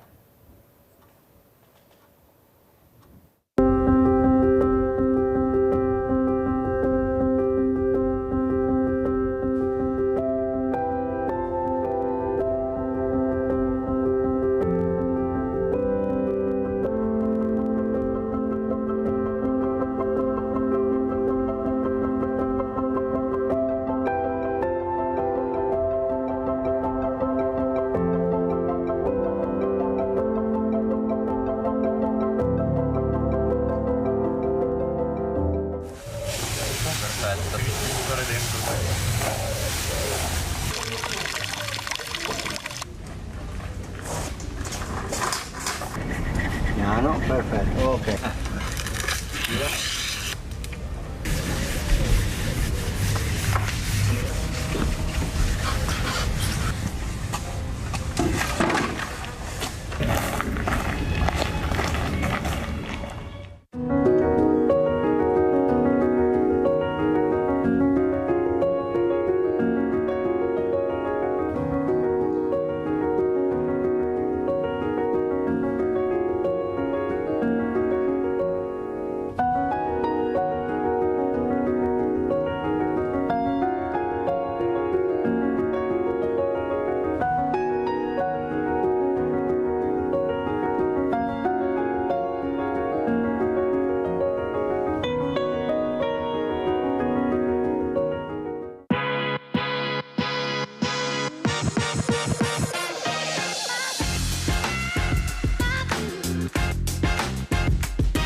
Salve, sono Giuliano, sono un handyman. Handyman, che traduzione in italiano è un tuttofare. Lo scopo, penso, principale di questo progetto è fare in modo che i ragazzi conoscano, si affezionino e partecipino anche alla gestione del proprio territorio. In questo momento stiamo ripristinando un mobile della nostra scuola elementare qui a Resana. È un bel progetto, è un progetto a livello nazionale, ma soprattutto è un progetto che permette di far uscire i ragazzi dalle case, farli socializzare molto fra di loro e conoscere l'ambiente in cui vivono, cosa che spesso non accade. Sono ragazzi volenterosi, sono di scelta, sono loro che scelgono di partecipare, ricevono un buono fatica da poter utilizzare negli esercizi commerciali del nostro comune. Devo dire che dal terzo anno a cui partecipo sono molto motivati e sono trascinatori. Mentre il primo anno qui a Resana eravamo 2 squadre, il secondo anno 3, quest'anno siamo arrivati a 5 e pensiamo che la cosa sia anche favorevolmente contagiosa,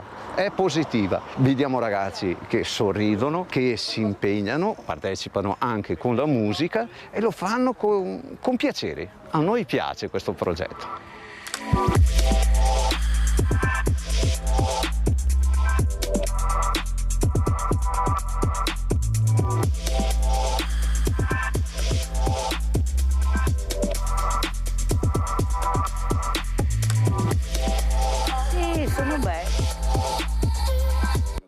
ragazzi bellissimi. Belli, belli. Allora, Mauro Gazzola, siamo in chiusura, abbiamo visto questo, ci sto a fare fatica, cerchiamo di fare squadra anche col presidente Giovanni Kerr di Alberghi, perché è importante il lavoro, ecco, il lavoro, la manualità, perché non sanno fare niente, cominciamo a prevenire prima di arrivare, certo, e poi siamo in ritardo, non ce la faremo più difficilmente, certo, quando hanno superato il limite dell'asticella. Allora, questa prevenzione come la facciamo e come ci saluti? Niente, faccio un appello, sicuramente bisogna parlarsi, non stare ognuno nel proprio orticello, appunto, creare tavoli anche e soprattutto crederci, fornire speranza alle nuove generazioni, perché gli stiamo raccontando un mondo veramente che ha poca speranza, insomma, ecco, rilanciare in avanti, e c'è tanta gente che ha voglia di fare bene. Mettiamo assieme le generazioni e facilitiamole anche con le norme, anche con l'impegno dell'ente pubblico a facilitare questa cosa qui. Io devo dire che questo territorio tutto sommato fa tanto, certo, perché bisogna dire fa tanto. Vedo anche i dati sulla dispersione scolastica che io seguo. La nostra provincia è tra i più bassi in Italia, perché siamo all'1,13%, così il resto delle regioni siamo all'8%, 10% al sud, 15-20%, cioè, quindi devo dire che tutto sommato vuol dire che c'è tanta gente che lo fa facendo poco rumore, lo fa e basta, in maniera magari anche invisibile, ma gli effetti positivi si vedono, quindi bisogna anche dire questa cosa qui. Dopo ovviamente non ci accontentiamo e guardiamo sempre in avanti. Perché io penso, visto che abbiamo anche una popolazione diversamente giovane, tanti, e far atterrare anche questi diversamente giovani dolcemente, non violentemente. Pensate ad esempio, io pensavo all'orto dello Storga, perché li vedo, sono sempre soli. Loro zappano la terra, però sono soli, E dico sempre, magari avere due bambini, due ragazzini vicino, che chiacchierano, anche questo nonno che va a casa con un altro spirito, cioè dobbiamo aiutarli, Gazzola, dobbiamo aiutarli, dobbiamo capire che è un'età dove si diventa fragili, si ha bisogno della parola. Perché ci sono le truffe? Perché questi aprono le porte a chiunque, hanno bisogno di parlare, di incontrare qualcuno. E allora se uniamo le forze, tu con i tuoi giovani, io con i miei diversamente giovani, i miei diversamente agili, riusciamo a far squadra, atterriamo tutti più dolcemente, siamo meno arrabbiati alla sera, perché se continuiamo a rimanere così, guardate che la solitudine sta uccidendo. Si è ucciso anche l'altro giorno un'altra persona. Allora cerchiamo veramente, è Pasqua, di mandare dei messaggi buoni, dei messaggi anche di serenità, perché abbiamo bisogno di serenità. Presidente, con quali auguri di Pasqua ci saluta? Facciamo tutti qualcosa, bravo, facciamo tutti qualcosa per questi ragazzi, per chi ha bisogno, eccetera. Se posso fare un comunicato, un mio pensiero, io credo che la scuola vada stimolata in questo senso e quindi vada creato quanto prima un percorso sul volontariato all'interno della scuola.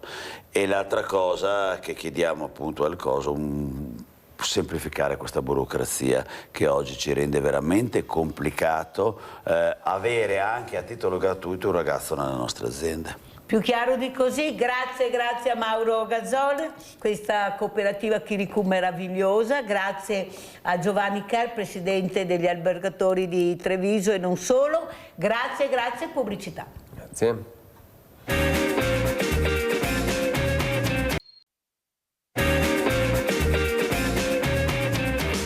Presento altri due graditissimi ospiti, abbiamo in presenza il dottor Brunello Gorini, medico di famiglia ma non solo, poi ci racconterà le tante attività che fa il dottor Gorini, che ringrazio. Saluto anche Angelo Centola, direttore ACI Treviso Automobile Club, con queste iniziative bellissime, abbiamo iniziato assieme tanti anni fa a Villa Margherita e poi tutti sono partiti, però l'inizio è stato in quel momento molto importante per far capire, ecco, questa collaborazione e l'importanza della sicurezza stradale. Allora, dottor Gorini, cosa ci racconta? Medici che mancano, infermieri che mancano, persone disperate, telemedicina, ma non so usare questi strumenti, come mi curo, cosa mi dite, centralini che non rispondono. Allora, dottor Gorini, come vede la situazione dalla sua esperienza importante, perché stiamo parlando con un dottore di un'esperienza incredibile? Sì, ma io credo che in tutti i periodi ci siano delle difficoltà che vengono sempre presentate come grandi difficoltà, questa volta più di così non si può fare, così, e poi vediamo che alla fine in un modo o nell'altro ci si riesce a trovare una soluzione. Io spero che funzioni anche questo. Sta di fatto che abbiamo una carenza di personale sanitario, io mi occupo principalmente di quello medico, che è una carenza per medici di famiglia che deriva da una mancata programmazione politica che non ha un colore di un partito, ma è proprio così, ci sono sempre cose più importanti rispetto a quello di programmare tra 10 anni di quanti medici avremo bisogno. Questo ha portato il fatto che oggi è un dato di fatto che i medici sono carenti, ci sono pazienti senza medico e quindi bisogna pensare anche come fare. Abbiamo aumentato il massimale ai medici, ma i medici non sono macchinette che giri più veloce e andiamo così. Quando noi abbiamo una media di assistiti che si presentano negli studi dei medici di famiglia di Treviso, una media di 85 persone al giorno visitate dal medico, con punte, l'altro giorno mi diceva la dottoressa, 102 persone in un giorno visitate. È preoccupante, ma è preoccupante per cosa? Non tanto per il medico che lavora 10-11 ore al giorno sempre su quel campo, il che vuol dire porta via tempo a qualche visita domiciliare che magari potrebbe, al tempo della visita domiciliare, al tempo dell'aggiornamento, al tempo della condivisione con i colleghi dei problemi della categoria, ma anche alla maggior possibilità del rischio di cadere in errore. Cioè, quando io vedo tante persone a un certo punto dico: ma veramente vi fidate ancora di me? Faccio un esempio semplice. Se uno dovesse essere operato, preferisce essere il primo della giornata o l'ultimo della giornata? Io credo che tanti dicono: ma magari non il primo, però insomma neanche l'ultimo. Perché? Perché fatalmente ci si stanca. Tant'è vero che il maggior rischio durante un intervento chirurgico è quando, per motivi di orari di lavoro, viene cambiato lo staff. E così succede anche con la medicina di famiglia. Devo dire sinceramente che a Treviso siamo in una situazione un po' buona dal punto di vista medico, sia medici di famiglia che medici ospedalieri, insomma tutta la compagine medica è fatta da professionisti molto in gamba come professionisti. Se dovessi essere operato sarei contento di essere operato a Treviso e altre cose, salvo eccezioni, queste esistono in tutti i campi, quindi non mi addentro in questo, però la maggioranza è una cosa che funziona, tant'è vero che anche tanto tempo fa ci fu una delegazione di medici svedesi che venne a Treviso, cioè scelse Treviso in tutta Europa per venire a vedere come funzionava la buona sanità di Treviso, perché tra le cose che citava in precedenza noi abbiamo organizzato, poi col Covid è saltato, ogni 10 anni facevamo un convegno sulle buone pratiche di sanità nella Marca trevigiana. E questo era un evento che aveva una risonanza internazionale, tant'è vero che 20 e passa medici svedesi vennero a Treviso per visitare le best practice della nostra Marca. Quindi noi continuiamo ad avere questo, però è chiaro che se invece di avere 100 medici ne abbiamo 50, è chiaro che prima o poi anche queste cose qui finiranno.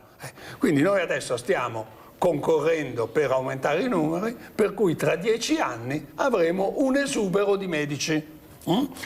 Però chi ci arriva tra 10 anni, ecco, questo purtroppo. Qualcuno ci arriverà comunque, fortunatamente, qualcuno ci arriverà. Buon successo. Ecco, spero anch'io magari, perché dottor Gorini, è importante quello che ha detto, però è importante anche capire la difficoltà che sta facendo anche il nuovo governatore della regione per rimettere a posto questo puzzle. Ecco, stanno cambiando i direttori generali, sta cambiando anche il modo modo di concepire il sociale. Ecco, non so se lei l'ha sentito, io l'ho avuto ospite, mi ha fatto molto piacere perché è partito proprio col tema sociale e sanitario. Cosa ne pensa, dottor Godini? Allora, intanto diciamo che questo inizio mi ha fatto una bella impressione, sinceramente. Una bella impressione proprio per questo aspetto che è fondamentale per conto mio nella vita di una popolazione. E secondo punto, perché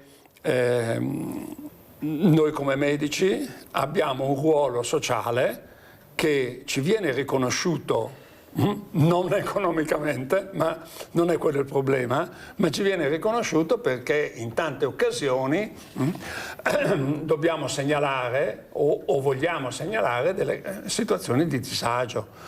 Ad esempio noi abbiamo spesso il contatto con gli assistenti sociali del comune proprio per segnalare quei casi di persone che purtroppo hanno delle difficoltà.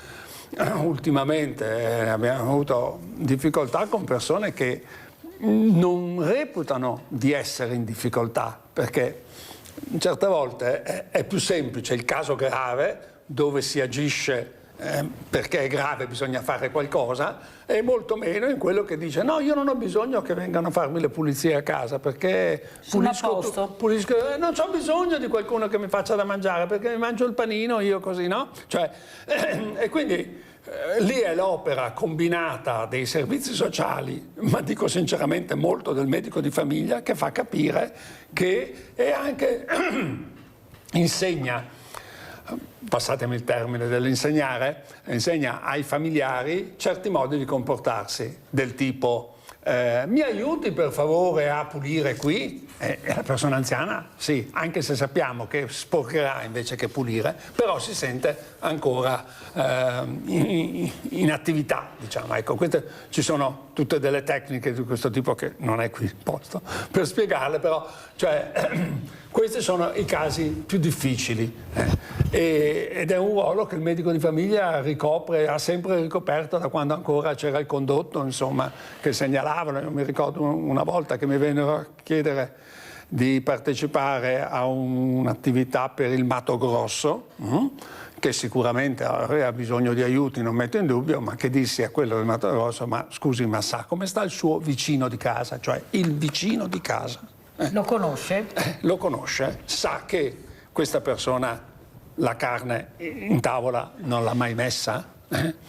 E così allora questi si sono mossi e questa è un'altra cosa molto bella della nostra regione, l'attività del vicinato e del volontariato, no? Cioè, nel senso che per fortuna molte persone, forse dipende dal fatto, tutta una storia che abbiamo dietro, ma insomma non sono così esperto da dire il perché abbiamo questo, però è un dato di fatto che ne usufruiamo tutti quanti di avere persone che volontariamente si mettono al servizio di altre meno fortunate. Allora adesso andiamo a sentire anche cosa ci dice il direttore dell'ASI Angelo Centola su queste importanti manifestazioni che vengono fatte specialmente anche qua a Treviso. Siamo stati pionieri a Villa Margherita, vero direttore, con la sicurezza stradale, però abbiamo fatto centro, abbiamo raggiunto l'obiettivo. Le amministrazioni sia provinciali che locali che regionali si sono accorti dell'importanza della sicurezza stradale. Il problema è che purtroppo vittime ne vediamo tutti i giorni. E soprattutto anche per superficialità. Abbiamo visto quel signore purtroppo con questo mezzo della Contarina, cosa è successo? La bicicletta, ma non solo, la motocicletta, la macchina che si rovescia. Ecco, voi avete fatto proprio recentemente, sia in provincia ma che anche a Piazzale Burchiadati a Treviso, l'importanza di capire che quando sali su una vettura o su una motocicletta, ma anche su una bicicletta, devi essere consapevole col mezzo che adoperi e del mezzo che adoperi. Com'è la situazione, direttore? Allora, innanzitutto buongiorno a tutti i telespettatori. Per quanto riguarda questa tipologia di tematiche, queste sono delle tematiche che io le chiamo in divenire, perché c'è sempre un aggiornamento continuo. Naturalmente l'iniziativa che abbiamo fatto noi, grazie a te perché abbiamo iniziato insieme nel 2022 a Villa Margherita, siamo arrivati alla 5ª edizione e ringrazio naturalmente la mia commissione mobilità che abbiamo in ACI Treviso, in cui sono rappresentati tutti, diciamo, gli attori istituzionali.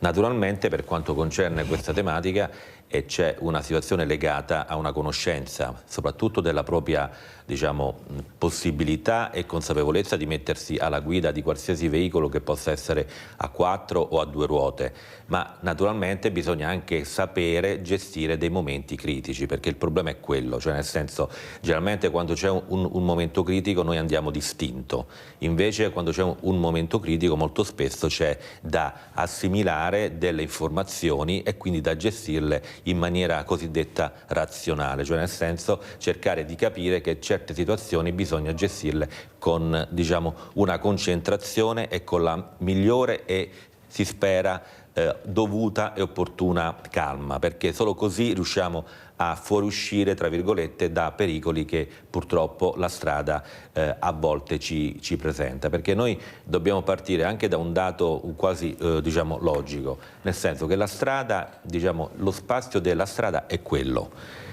Il problema è che questo spazio, che è sempre quello, viene popolato da veicoli, da pedoni, da motocicli, cioè abbiamo tante situazioni in cui, diciamo, quello spazio deve bastare. E allora la problematica qual è? È che bisogna capire che lo spazio che ci è dovuto non è, diciamo, un diritto assoluto, lo dobbiamo condividere con gli altri. Naturalmente la mobilità è un diritto di tutti, ma la mobilità è anche un dovere saperla gestire nella maniera più corretta possibile, perché nella strada noi possiamo trovare un nostro simile che è l'automobilista.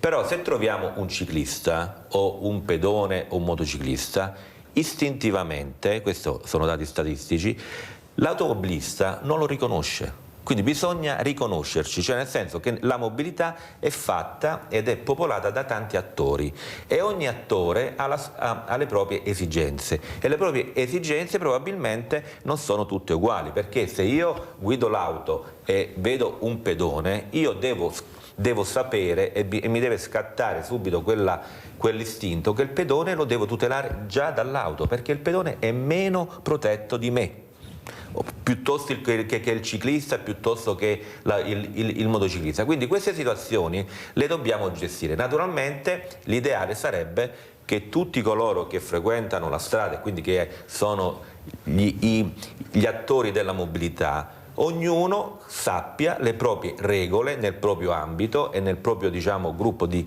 interesse, come interfacciarsi con il non simile, perché le 4 ruote riconoscono le 4 ruote, le 4 ruote probabilmente non riconoscono le 2 ruote, come le 2 ruote non riconoscono le 4 ruote, perché capita spesso che ci sono anche delle situazioni tra questi soggetti in cui c'è una situazione, diciamo, di non riconoscimento, perché vediamo anche l'abbiamo visto anche in Piazzale Burchellati il 26 di marzo, anzi il 25 di marzo, in cui la polizia locale ci ha fatto vedere delle immagini nella città di Treviso con degli incidenti in strade che frequentiamo tutti i giorni tra automobilisti, tra ciclisti e automobilisti, tra pedoni e ciclisti e motociclisti, tra automobilisti e motociclisti. Quindi, diciamo, è un parterre, se mi permettete questo termine, molto variegato, e quindi per poter gestirlo al meglio bisogna, a parte la velocità, assolutamente, come dicevi te prima, è assolutamente un elemento da valutare con attenzione, ma naturalmente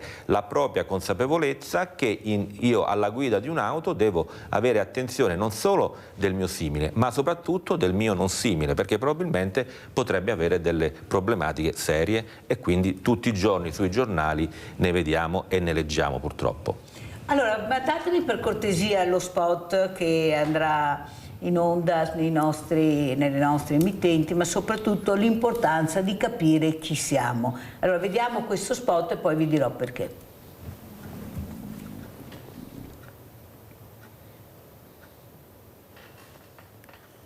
Vediamo se è pronto, se parte.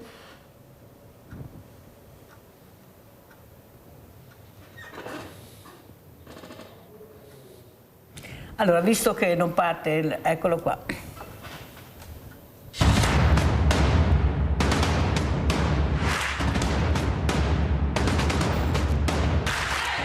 Io ci sono. Mostra fotografica itinerante. A Treviso, Loggia dei Cavalieri, il 3 e 4 aprile. Allora, perché ho mandato questo spot? Per far capire l'importanza del rispetto del prossimo quando usciamo di casa. Allora, noi abbiamo questi diversamente agili, che magari si muovono con strumenti per dar loro la possibilità di uscire di casa con queste carrozzine, e noi troviamo i marciapiedi intasati da macchine, biciclette, motociclette, anche se c'è il divieto. Ma non basta.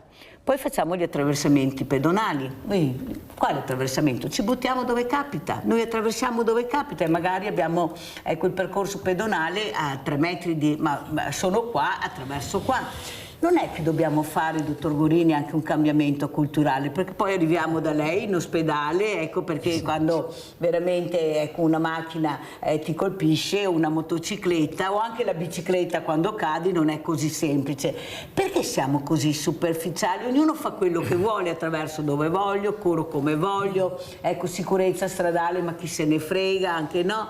Ecco, cosa vede lei a distanza di tanti anni anche, ecco, queste persone che se ne infiscano? Ormai salute pubblica alla fine, l'ho messa assieme col direttore dell'ACE perché è salute alla fine e sta cercando di farla anche il direttore con questa sicurezza stradale, con questa mobilità. Dottor Gorini. Allora, credo che un ruolo fondamentale lo svolga l'abitudine. Cioè io sono abituato da 30 anni ad attraversare la strada qui perché 30 anni fa non passavano le macchine e continuo a farlo come lo facevo quando ero un ragazzo, no? Questo è, o lo stesso con la bicicletta, vado così, no? Cioè delle abitudini che ho all'interno e non mi rendo conto che il mondo è cambiato a fianco e io continuo a comportarmi nello stesso modo. La fermo un secondo, sì. Dottore, se non mi cade la linea, abbiamo Aldo da Castelfranco, poi lei sa come funziona. Vai Aldo. Buongiorno agli ospiti.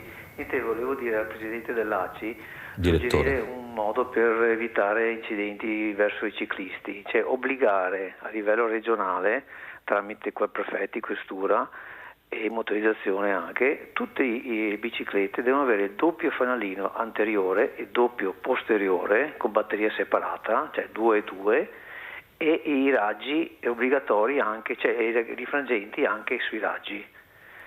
Con quest'obbligo, costo 18,50 €, ve l'ho fatto l'altro giorno io, si potrebbero secondo me evitare molti incidenti, tutti, cioè dall'anziano al giovane che va via in bicicletta. Un obbligo che costa poco e sicuramente potrebbe togliere tanti morti da queste notizie che purtroppo oggi ci sentiamo, insomma. Buongiorno. Grazie Aldo, il direttore Angelo Centa ti risponderà subito dopo aver sentito e aver terminato, ecco, col dottor Gorini quello che stava dicendo. Grazie sì. Aldo, prego. Sì, poi c'è quello che è appena stato detto, cioè il fatto che ognuno vive nel suo mondo, mai come adesso la gente cammina per strada col telefonino, o perché ha la mappa dove deve andare, o perché sente musica, o perché risponde al telefono, cioè quello è il suo mondo e ovviamente si distrae dal mondo esterno. Questo tant'è vero che dal punto di vista automobilistico ci sono delle norme, sì, il viva voce, il divieto, e credo anche tolgono i punti, non lo so, certo, insomma, non sono molto forte in questo discorso dei punti e della patente, non seguo quello. Però è un dato di fatto che rispetto a anni fa le città e anche fuori sono piene di persone che vivono il loro microcosmo e pensano soltanto a quello che le cuffie, il cellulare, queste cose, e quindi non si rendono conto dove passano, perché io tante volte vedo, per stare del discorso dei ciclisti con le cuffie che sentono la musica, o anche pedoni che camminano sentendo la musica. C'era l'altro ieri, non so dove ero, che è passato un ragazzo, ero fermo in una coda, è passato un ragazzo che camminando era lì tutto che ballava, no? Porino era sul marciapiede, quindi non è che facesse nulla di male, ben per lui che era contento. Era nel suo mondo?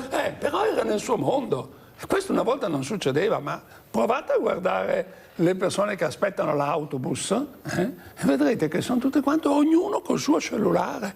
qualche volta anche al ristorante, vedi 4 persone che hanno deciso di andare a cena assieme e ognuno col suo cellulare, che cosa? Ma sei andato a cena con quelli o con quelli con cui mandi? Maurizio da Conserve, poi continuiamo, vai Maurizio. Ciao Mirella e buongiorno ai tuoi ospiti. Allora, mi riallaccio a quello che ha detto appena adesso il dottore, quello che stava parlando. Sì. Niente, voglio dire che purtroppo, dottore, qua il mondo ormai è tutto avvalso da parte di rincoglioniti stradali, chi per il telefono, chi che praticamente adesso con le nuove leggi i monopattini, non so se lo sa, dovrebbero avere, chi guida il monopattino, il casco e anche dovrebbero avere la targa, e non vedi nessuno, se ne infischiano. Quello che ti sorpassa e non mette fuori la freccia, la Mirella lo sa, gente abituata a non mettere fuori le frecce, poi dicono ma mi è successo l'incidente perché sei rincoglionito purtroppo. Allora stiamo vivendo con gente rincoglionita, oppure che naturalmente fanno apposta per mettere in difficoltà gli altri. Allora, dottore, io vorrei da lei delle risposte. Come mai siamo arrivati a questo punto? Come mai siamo arrivati a questo punto che alcune persone non rispettano le leggi? Cosa dobbiamo fare? Attendo vostre risposte, buona giornata. Allora, subito dopo aver visto questo servizio mobilità consapevole, andiamo a sentire cosa dice l'ACI.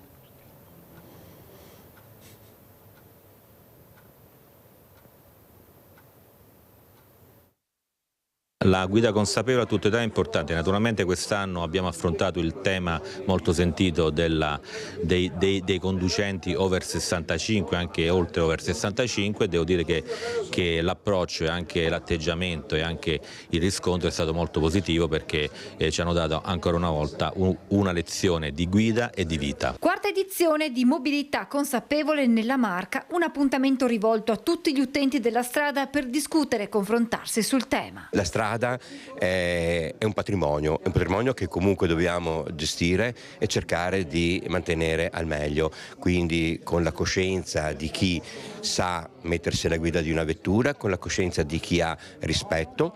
Noi facciamo mobilità, quindi ci teniamo alla cultura della mobilità, alla cultura del mezzo. È stata l'occasione per analizzare i dati dell'osservatorio incidentalità stradale in provincia di Treviso. Emergono dati rassicuranti. I sinistri sono diminuiti del 3%, i decessi di oltre il 33%. Invece dei dati che ci parlano di una inversione di tendenza per quanto riguarda la natura degli incidenti, sono diminuiti, anche se comunque il numero rimane sempre alto, i scontri frontolaterali, quindi l'interazione fra veicoli, mentre è aumentato l'incidentalità legata alla fuoriuscita dalla sede stradale o l'urto contro l'ostacolo fisso. Questo è sintomo chiaramente di una maggiore velocità dei veicoli, oppure anche a volte alla distrazione. La mobilità passa anche attraverso il trasporto pubblico. Tra le novità degli ultimi tempi, quella del servizio a chiamata. Soprattutto a Villorba abbiamo avuto addirittura quasi il doppio della popolazione, dell'utenza che ha diritto rispetto ai servizi tradizionali.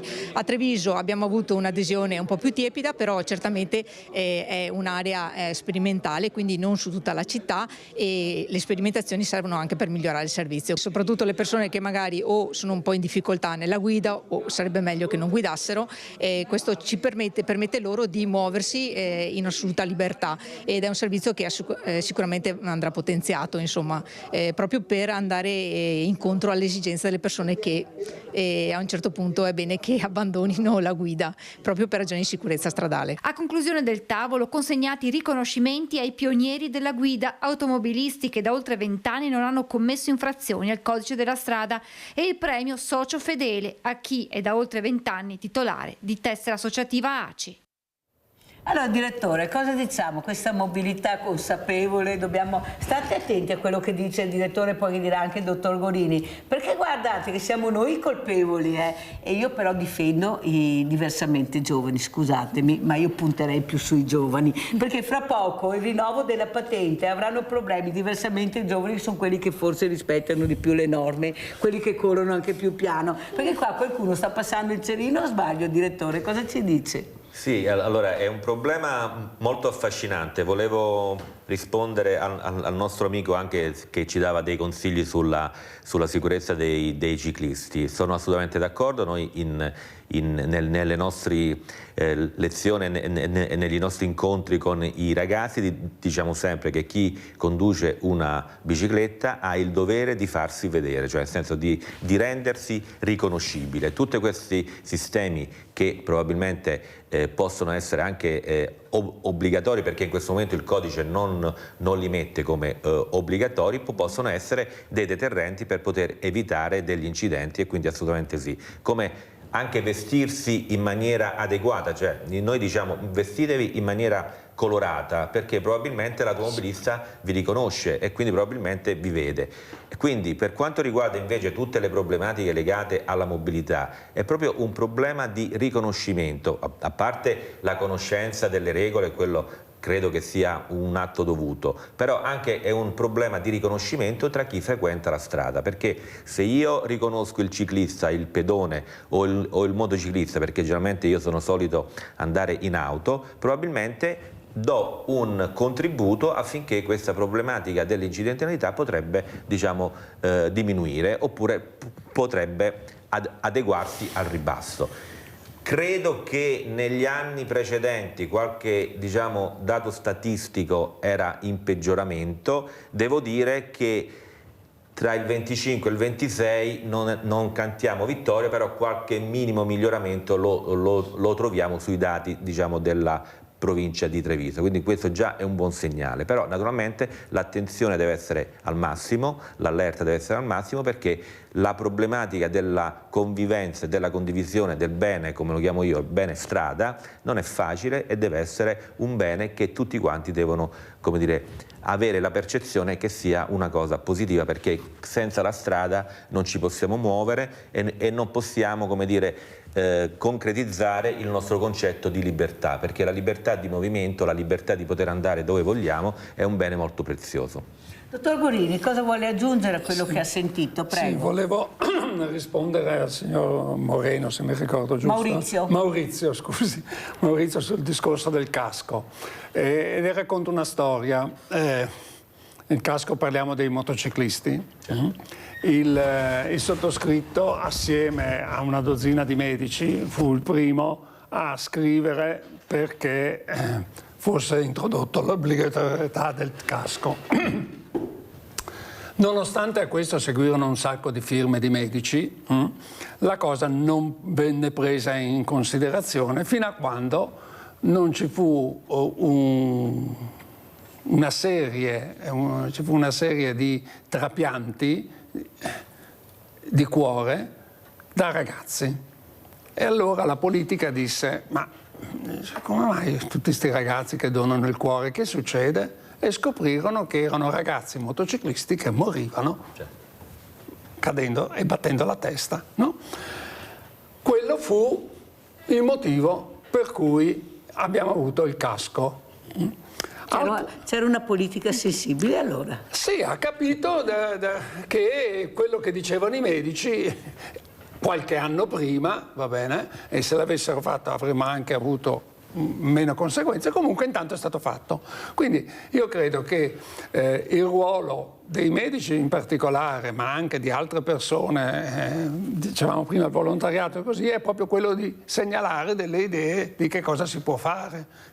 Ad esempio, non so, mettere la targa anche a queste cose qui, perché certe volte entro in un campo che non è il mio, però da guidatore, appunto, circa sui 50-60 mila chilometri l'anno di macchina, insomma un po' di esperienza ce l'ho, e più volte mi è successo di soccorrere qualcuno che davanti a me ha fatto un incidente. Ne ricordo uno in particolare dove un ragazzino con una Vespetta è andato a sbattere contro una macchina ferma al semaforo, è caduto nel fosso, e quando l'ho soccorso, posso dire una cosa un po' forte, sì, certo. Si era tagliata la calotta e tutto il viso era scivolato all'indietro dall'altra parte. Allora io con le mani gli ho rimesso la testa a posto, rimesso gli occhi, cioè ho fatto tutta un'operazione, e quando questo si è ripreso un pochettino ha detto: e la Vespetta? Cioè, non si preoccupava che poteva morire se non veniva soccorso subito, il problema era la vespetta. Ma quello è dato dai 14 anni, 15 anni del ragazzo che... Giusy da Treviso, vai Giusy. Ciao Mirella, buongiorno ai tuoi graditi ospiti. Allora Mirella, quando il nostro medico fa le 4 ore al giorno o di mattina o pomeriggio, se a me mi viene un dolore dopo che lui è andato a casa, ragazzi, bisogna andare al pronto soccorso, dove andiamo? E ho letto qui che hanno aperto la nuova guardia medica a Treviso, si entra dal nuovo plesso della Cittadella della Salute nei pressi della palazzina malattie infettive. Sì. L'hanno aperta il 4 marzo. E perché io qui a Dosson devo andare a Mogliano, la guardia medica di Mogliano, va bene. E perché non si può dire ma vengono tutti qui al pronto soccorso, ma se il medico di famiglia non c'è, la guardia medica mi sembra che si può chiamare dalle 20 di sera in poi, oppure anche di giorno se c'è. Ma quando hai male, Mirella, hai male, non stai lì a guardare vado da questo, vado da quello, vai al pronto soccorso e basta, non c'è niente da fare. Questo volevo dire, vi ringrazio. Grazie a te Giusy, anche perché hai detto una cosa importante, hai cambiato la guardia medica, che non si chiama più guardia medica, non è più allo stesso posto, anche questa è un'informazione corretta che vogliamo dare questa mattina. Prego, dottor Gorini. Sì, allora, per quanto riguarda i confini, questo esiste da che c'è il mondo, c'è sempre un confine dove uno è per 1 metro dentro e uno è per 1 metro fuori, quindi vengono scelte anche in base ad altre esigenze dove porre gli edifici, dove usufruire di un edificio che c'è già per non costruirne uno apposta, e ci sarà sicuramente sempre qualcuno che è più vicino, no? Faccia conto ad esempio una strada che delimita una provincia da un'altra provincia.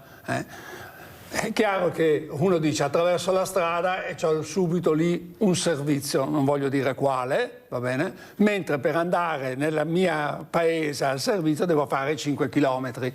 Questo ci sarà sempre, perché se noi spostiamo la strada ci sarà un altro che sarà esattamente nella stessa situazione.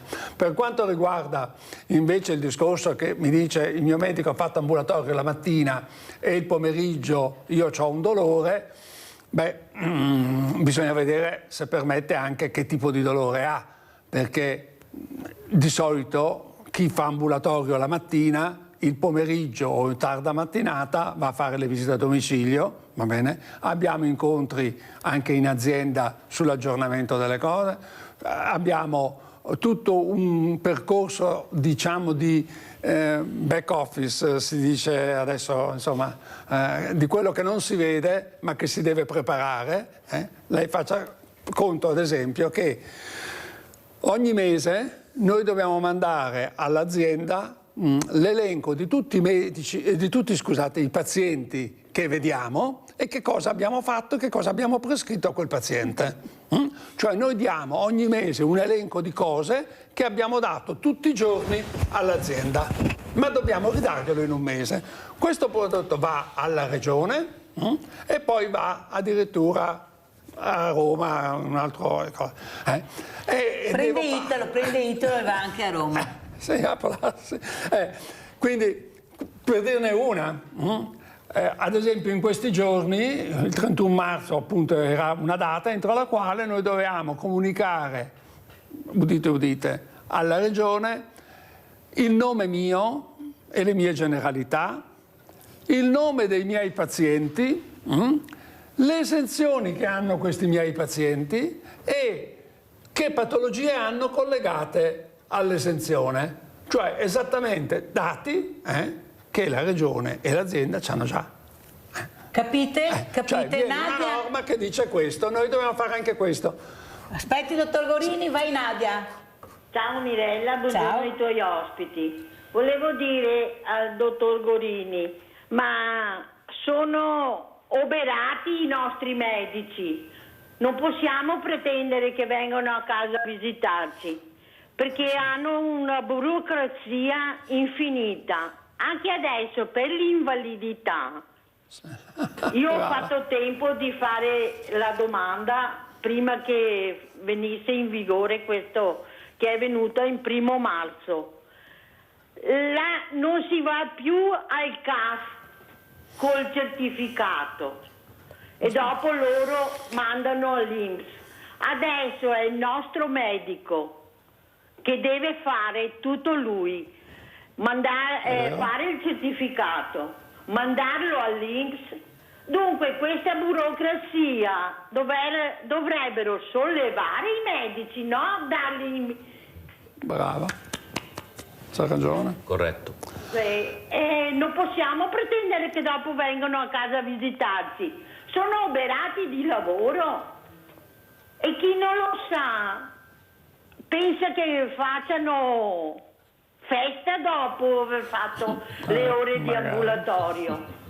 Come ha detto adesso il dottor Gorini, che devono mandare una lista di medici, che basta che cliccano il nome e il cognome, sanno tutto di noi, sanno tutto, perché adesso anche in farmacia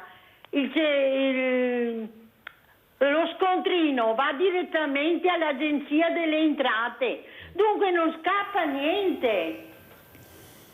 Ma questa burocrazia dovevano semplificarla, ma cosa stanno facendo? E Nadia, chi paga i burocrati? No, Nadia, facci la domanda, dobbiamo più mantenere il popolo dei burocrati, no? Questa è la verità, lo stiamo dicendo in tutte le lingue. Mirella, dopo volevo dire, per i ciclisti e i pedoni. Sì. Dovrebbero, quando c'è la pista ciclabile, non devi correre sulla strada. E dopo succedono incidenti, ma la macchina l'ha investito. Ma perché? Se c'è la pista ciclabile a 1 metro dentro della strada. E i pedoni, guarda, l'altra mattina c'era 20 carrozzine con mamme, tutta la restiera prendevano. Camminate a destra o a sinistra in fila indiana, cosa gli insegnano a quei bambini che erano nei carrozzini? Grazie, arrivederci e buona giornata. Grazie cara Nadia. Allora, prima di tornare dal dottor Gorini volevo sentire anche il direttore cosa dice, questa trascuratezza veramente nel rispettare le regole, ognuno si fa le proprie regole e soprattutto è vero, le piste ciclabili sono vuote e si vedono le persone, i ciclisti a fianco che corrono. Ci spieghi un attimo invece l'importanza e soprattutto cos'è l'obbligatorietà per la pista ciclabile, che non abbiamo mica capito niente ancora.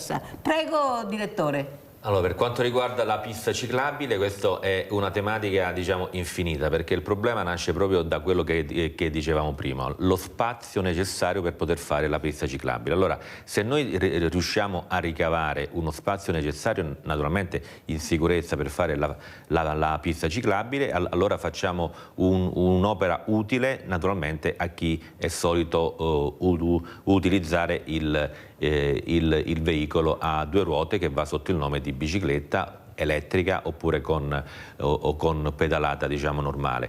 Il problema qual è? È che il codice della strada prevede anche delle situazioni, diciamo, miste, cioè nel senso dove possono convivere pedoni e ciclisti.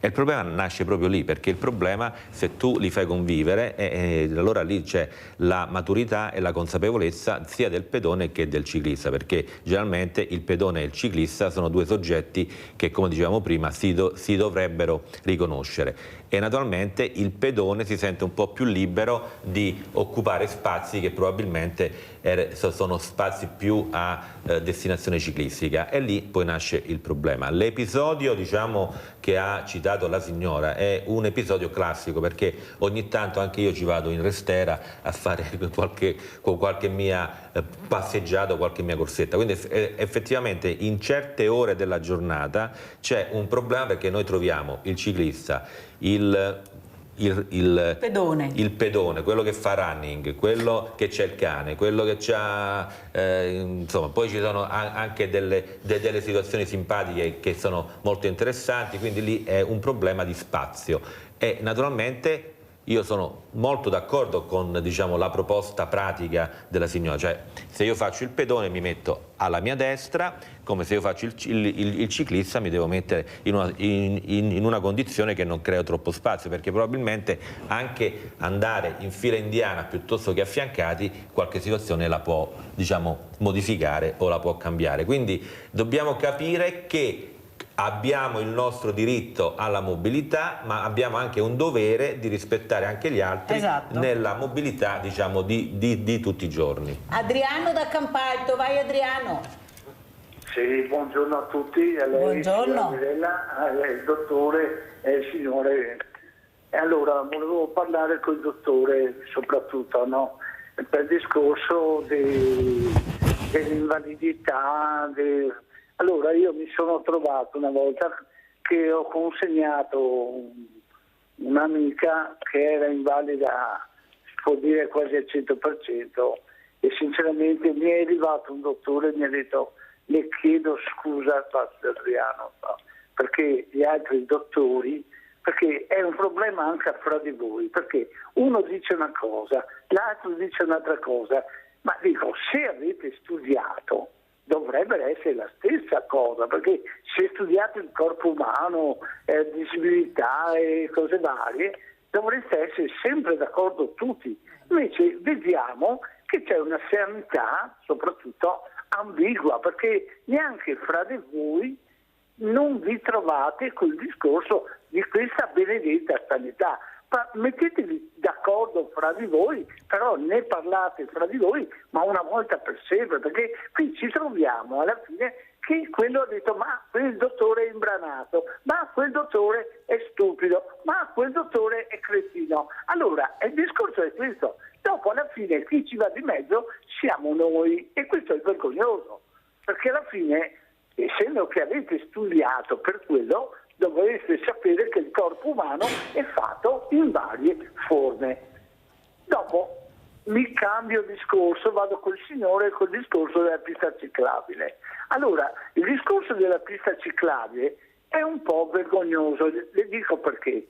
Perché mi sono trovato certe volte che giustamente in strada non posso camminare, c'è la pista ciclabile, pedonale. Mi sono trovato una volta che c'era Bartali. Va bene, Bartali correva in una maniera, ho detto: scusi signore, ma lei deve andare a 5 all'ora. E qui che anche il comune sbaglia, perché dovrebbe mettere il cartello che quando uno corre più di 5 all'ora non può andare. Ci troviamo certe volte che abbiamo guidatori di biciclette che credono essere la Ferrari. Sì, ma anche biciclette che vanno più 50 all'ora. Va bene, vi saluto. Grazie Adriano. Iniziamo dal dottor Gorini. Dottor Gorini. Sì, volevo rispondere intanto alla signora prima Nadia, che parlava, Nadia, dell'invalidità. Ha ragione signora, fare un certificato di invalidità comporta un'ora e mezza di lavoro. Tanto per spiegarci, perché non solo dobbiamo fare la storia del paziente, ma adesso dobbiamo anche allegare tutti i documenti. E cosa succede? Che c'è un limite massimo di peso, non so neanche spiegarlo bene io, ma ogni documento che noi mettiamo, una fotografia, un referto, un pezzo di carta, insomma, che scansioniamo e alleghiamo, ha un peso in termini di spedizione. E cosa succede? Che il medico piglia e mette tutto quanto, no? Quello che serve, poi lo spedisce e non parte la spedizione perché è troppo pesante. Allora dovrebbe rifare tutto quanto e mettere tutto quanto questo in una specie di casella compressa. Scusate se uso termini non giusti, ma non me ne intendo molto di informatica pratica. Comunque ci sono colleghi che fanno 3, 4, 5 volte lo stesso invio perché è troppo carico. Allora aspetta un attimo che questo invece lo faccio un pochettino più piccolo, faccio così. Insomma, è diventata una cosa invivibile. Ma la spiegazione dell'INPS per i medici di Treviso che stanno partecipando a questa sperimentazione è che le istruzioni su come si fa il certificato dal 1° di marzo sono state fissate, mi pare, il 20 marzo. Quindi l'INPS dice dal 1° marzo devi fare il certificato nuovo di invalidità e ti spiego come devi farlo il 20 marzo. Ma non puoi fare un certificato finché non hai fatto il corso. Il che vuol dire che noi abbiamo svantaggiato per 20 giorni quelle povere persone che in quei giorni sono venuti. A uno ho risposto anch'io, gli ho spiegato: guardi che il suo medico non è che non vuole farle il certificato, non può farlo perché c'è una casella che dice hai fatto il corso? E lui giustamente dice no, non l'ho fatto. Se non l'ha fatto non può andare avanti nel mettere il certificato, ok? Dopodiché l'abbiamo segnalato e di colpo hanno detto vabbè, anche se non lo mettete va bene lo stesso, adesso va lo stesso. Ma allora vuol dire che prima non serviva, cioè chiariamoci su questo. Benissimo, adesso veniamo al signor Adriano, se mi ricordo giusto. Sì. Allora, ci sono e ci saranno sempre delle difficoltà tra medico e medico, delle differenze, perché la medicina non è una scienza esatta, non è matematica, 2 più 2 fa 4, perché c'è tutto un contesto che varia, tant'è vero che noi diciamo che una persona non è che una persona è diabetico, ma è una persona che tra le altre cose ha anche il diabete. Le faccio un esempio più classico: persona di 80 anni che vive da sola, che è diabetico, che è iperteso, va bene? Che è cardiopatico e ha una polmonite. Qual è il medico che deve curare questa persona? Non mi può rispondere, rispondo io e le do anche la risposta giusta. Il medico di famiglia. Dice ma come? Con tutte le malattie che c'ha il medico? Certo, perché è quello che sa vedere tutto quanto e curare la polmonite con il farmaco che non ha interazioni con gli altri farmaci che sta prendendo. È quello che attiva il comune perché gli porti i pasti caldi a casa, perché se ha 40 di febbre con una polmonite in casa c'ha bisogno di qualcuno che lo aiuti.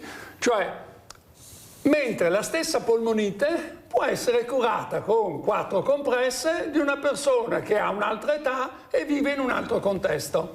Adesso io non so a quali diversità alludeva lei, probabilmente non l'ho capito, però non avrà mai la stessa risposta, mentre avrà sempre la stessa risposta, non soltanto a Treviso ma in tutto il mondo, sulla metodologia di scelta del farmaco e del dosaggio di quel farmaco. In tutto il mondo, se una persona, un ragazzo ha una tonsillite, viene curato con un antibiotico con un determinato dosaggio di 40 mg per chilo, va bene, dato in 2 o in 3 dosaggi, secondo all'inizio e secondo alla fine e altri problemi così. Quindi c'è una diversità che è data non dalla malattia, ma è data dal contesto, cioè dalla persona che noi stiamo curando. Quindi questo farmaco è utile per te, per un altro non va bene, quindi gliene do un altro. Per una persona è utile fare un esame, per quest'altra persona non è utile fare quell'esame, anche se è la stessa malattia. Perché c'è tutto un ragionamento dietro medico che porta a esaltare la differenza che c'è tra una persona e un'altra persona. Aggiungo un'altra cosa? Fermo perché abbiamo Laura da Feltre, se no cade. Vai Laura. Va bene. Pronto, buongiorno. Io chiamo perché ho 84 anni, vado per gli 85 e ho tanti dolori, soprattutto alle spalle, ho 3 protesi e quando mi rivolgo al medico per chiedere una risonanza magnetica o qualcosa del genere ci sono difficoltà, non me le danno, devo andare a pagamento. Allora alla mia età, 84 anni, se devo fare una visita devo fare tutto a pagamento? Bella domanda, dottor Gorini. Sì, la domanda signora è: cosa si aspetta di trovare dalla risonanza magnetica? Ho cioè, una spalla. ha capito? Non voglio polemizzare, ma voglio dire che quando un medico prescrive un esame, e questo l'hanno detto medici più importanti di me, la motivazione della prescrizione di un esame dipende dal fatto: mi serve per fare una diagnosi, mi serve per escludere una diagnosi, va bene? Mi serve per dare una cura. Allora, se noi abbiamo già fatto una diagnosi, che potrebbe essere probabilmente un fenomeno artrosico dovuto all'età, immagino, ma sarà stata fatta una diagnosi con delle radiografie, con degli esami del sangue, queste cose qui, probabilmente anche anni fa, e siccome sappiamo che queste cose nel tempo non migliorano per conto loro, ma purtroppo si aggravano, alcuni esami possono essere, non dico inutili, ma più una scocciatura farli che farli. Per quanto riguarda in particolare la risonanza magnetica, il medico non gliela prescrive perché un ministro della sanità, una certa Lorenzin, ha proibito la prescrizione della risonanza magnetica se prima non viene fatta una radiografia che evidenzia che c'è bisogno di fare la risonanza magnetica. E ogni volta, guardi, signora, lei ha più anni di me, quindi ne saprà più di me di queste cose qui. Ogni volta che la politica norma la sanità, combina stupidaggini. Ecco. Negli altri campi non mi addentro, però io ho visto che tutte le volte che un politico fa una legge per stabilire una cura o qualcosa, sbaglia, per il discorso che dicevamo al signore di prima, che non siamo tutti uguali. Quindi lei può avere delle difficoltà di dolore che ha e accetta e non ci fa più caso, oppure può avere dei dolori che magari dal punto di vista radiografici sono minimi, ma vanno proprio a dar fastidio a quel nervo che le porta delle cose insopportabili. Ecco qua la differenza di cura tra una persona e l'altra. Io adesso non è che mi posso sostituire al suo medico per darle la ricetta, diciamo, di quello che deve fare. Capisco che c'è una situazione, e non è l'unica, se questa la può confortare, che si trova in questa situazione, perché non sempre la radiografia evidenzia la gravità del dolore che una persona sente, perché dipende dove c'è la lesione. Ad esempio, le faccio un esempio, avrà visto nella sua carriera sicuramente un film di guerra dove c'è il soldato a cui hanno amputato la gamba destra e dice all'infermiera: ho tanto male al piede destro, e la camera inquadra il fatto che il piede destro non c'è. Certo, perché gli fa male il piede destro? Perché è stato tagliato il nervo che portava il dolore del piede destro, e quindi al cervello arriva la comunicazione del nervo e dice: guarda che il piede destro mi fa male, anche se il piede destro non c'è più. Hai capito come funziona? Arriva al cervello. Vede però, dottor Gallini, quello che ha detto Laura da Feltre è molto importante. Vede, lei ha spiegato benissimo il perché. Allora, se a Laura, questo medico di famiglia, avesse risposto nella maniera che ha spiegato lei: che dolore hai? Se hai questi dolori aspetta che vediamo. Cioè il problema è che queste persone non si sentono ascoltate, non si sentono, cioè più di qualcuno dice: io avevo la fortuna di avere il mio medico di famiglia di una volta, adesso non ce l'ho più e sono cambiate delle cose. Non siamo numeri, siamo persone. Mi sembra che, come dice lei, la politica invece si sia orientata verso questo paziente che sta diventando più un numero che una persona, perché come fate sino a risolvere tutti i problemi che lei ha detto? Ma cosa serve tutta questa burocrazia che è un ripetersi e un riscrivere le cose che hanno già? Cioè la gente a casa ha 84 anni, queste persone hanno bisogno di essere ascoltate, e hai dolori, che dolori hai? Vediamo, non serve fare questo perché c'è questo problema. Ma se uno non lo spiega è logico che poi chiama e dice: ma io devo andare a pagamento per farmi una visita che magari non serve neanche. Allora il tempo è terminato, spero che il dottor Centola rimanga un po' con noi perché abbiamo anche altre cose da raccontare e altri filmati. Dottor Gorino, cosa vuole dire, dottor Gorini? Allora vorrei dire alla signora che è fortunata a essere in Italia, perché se fosse in Olanda lei sarebbe visitata da un medico che ha una clessidra che quando uno entra gira 3 minuti, se non hai finito di dire quello che devi uscire, perché il medico di famiglia ti dedica 3 minuti. Questa è l'Olanda,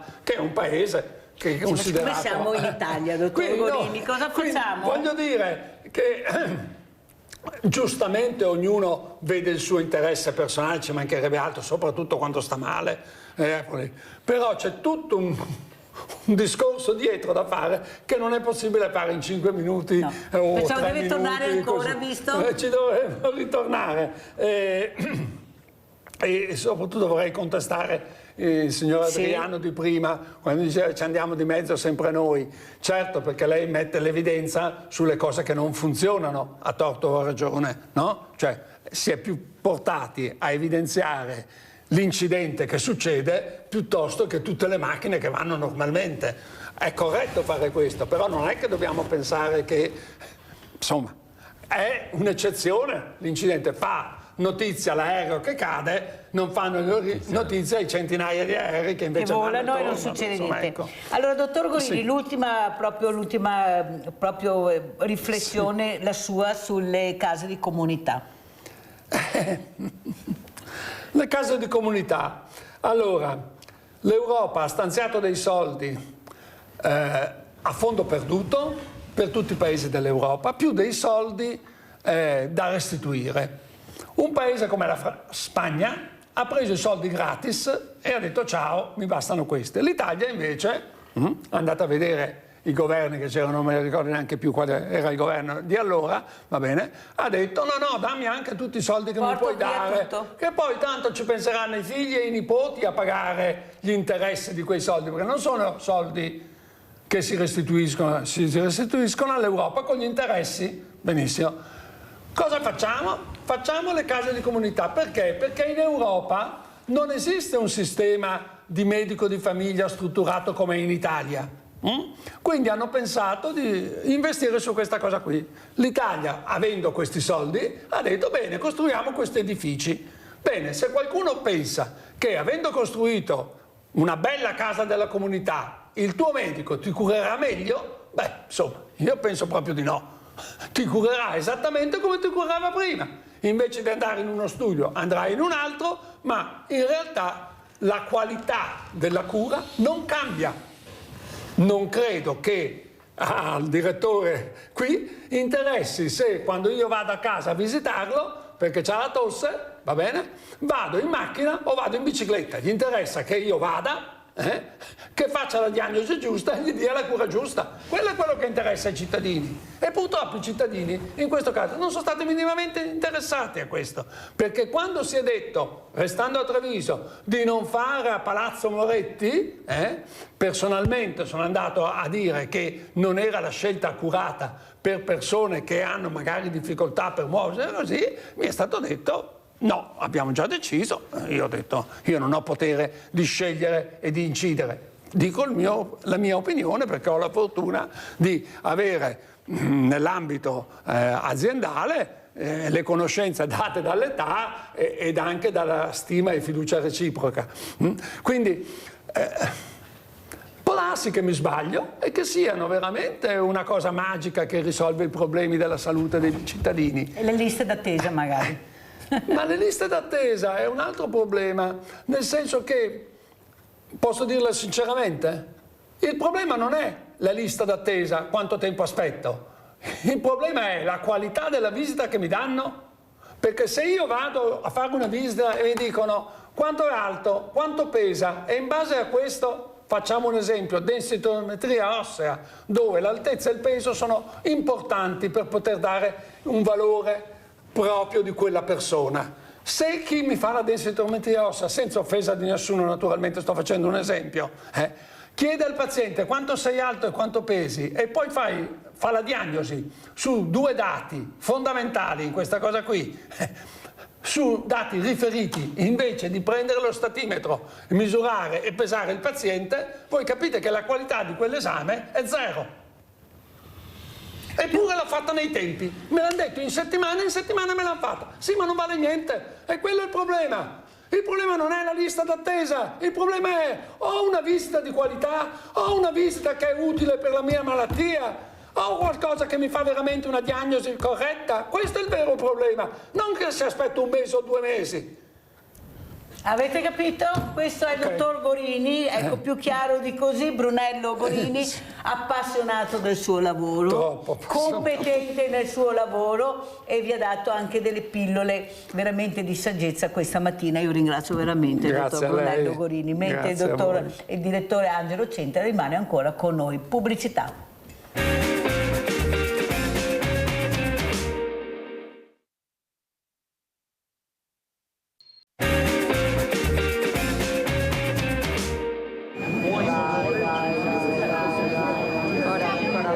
Prove di alcol test ai giovani partecipanti alla giornata per la sicurezza stradale. Tra i molti ragazzi che hanno chiesto di poter effettuare l'esame non sono mancate le sorprese. Vogliono provare l'alcol test e devo dire che insomma in alcune circostanze abbiamo purtroppo riscontrato anche qualche lievissima positività, quindi ecco, noi sensibilizziamo tutti che specialmente alla loro età l'alcol alla guida è assolutamente sconsigliato e vietato. Formare i giovani, renderli consapevoli dei rischi che comportamenti scorretti possono avere per sé e per gli altri. Centinaia gli studenti che hanno partecipato alla 5ª edizione di Insieme per la sicurezza, sperimentando sul campo i pericoli della strada anche attraverso esperienze forti come i video di incidenti reali accaduti sulle strade di Treviso proposti dalla polizia locale. E queste sono situazioni che toccano l'emotività dei ragazzi e credo siano molto efficaci al di là poi di tutte le lezioni teoriche che possiamo fare. Queste le reazioni dei ragazzi. Sono decisamente sorpresi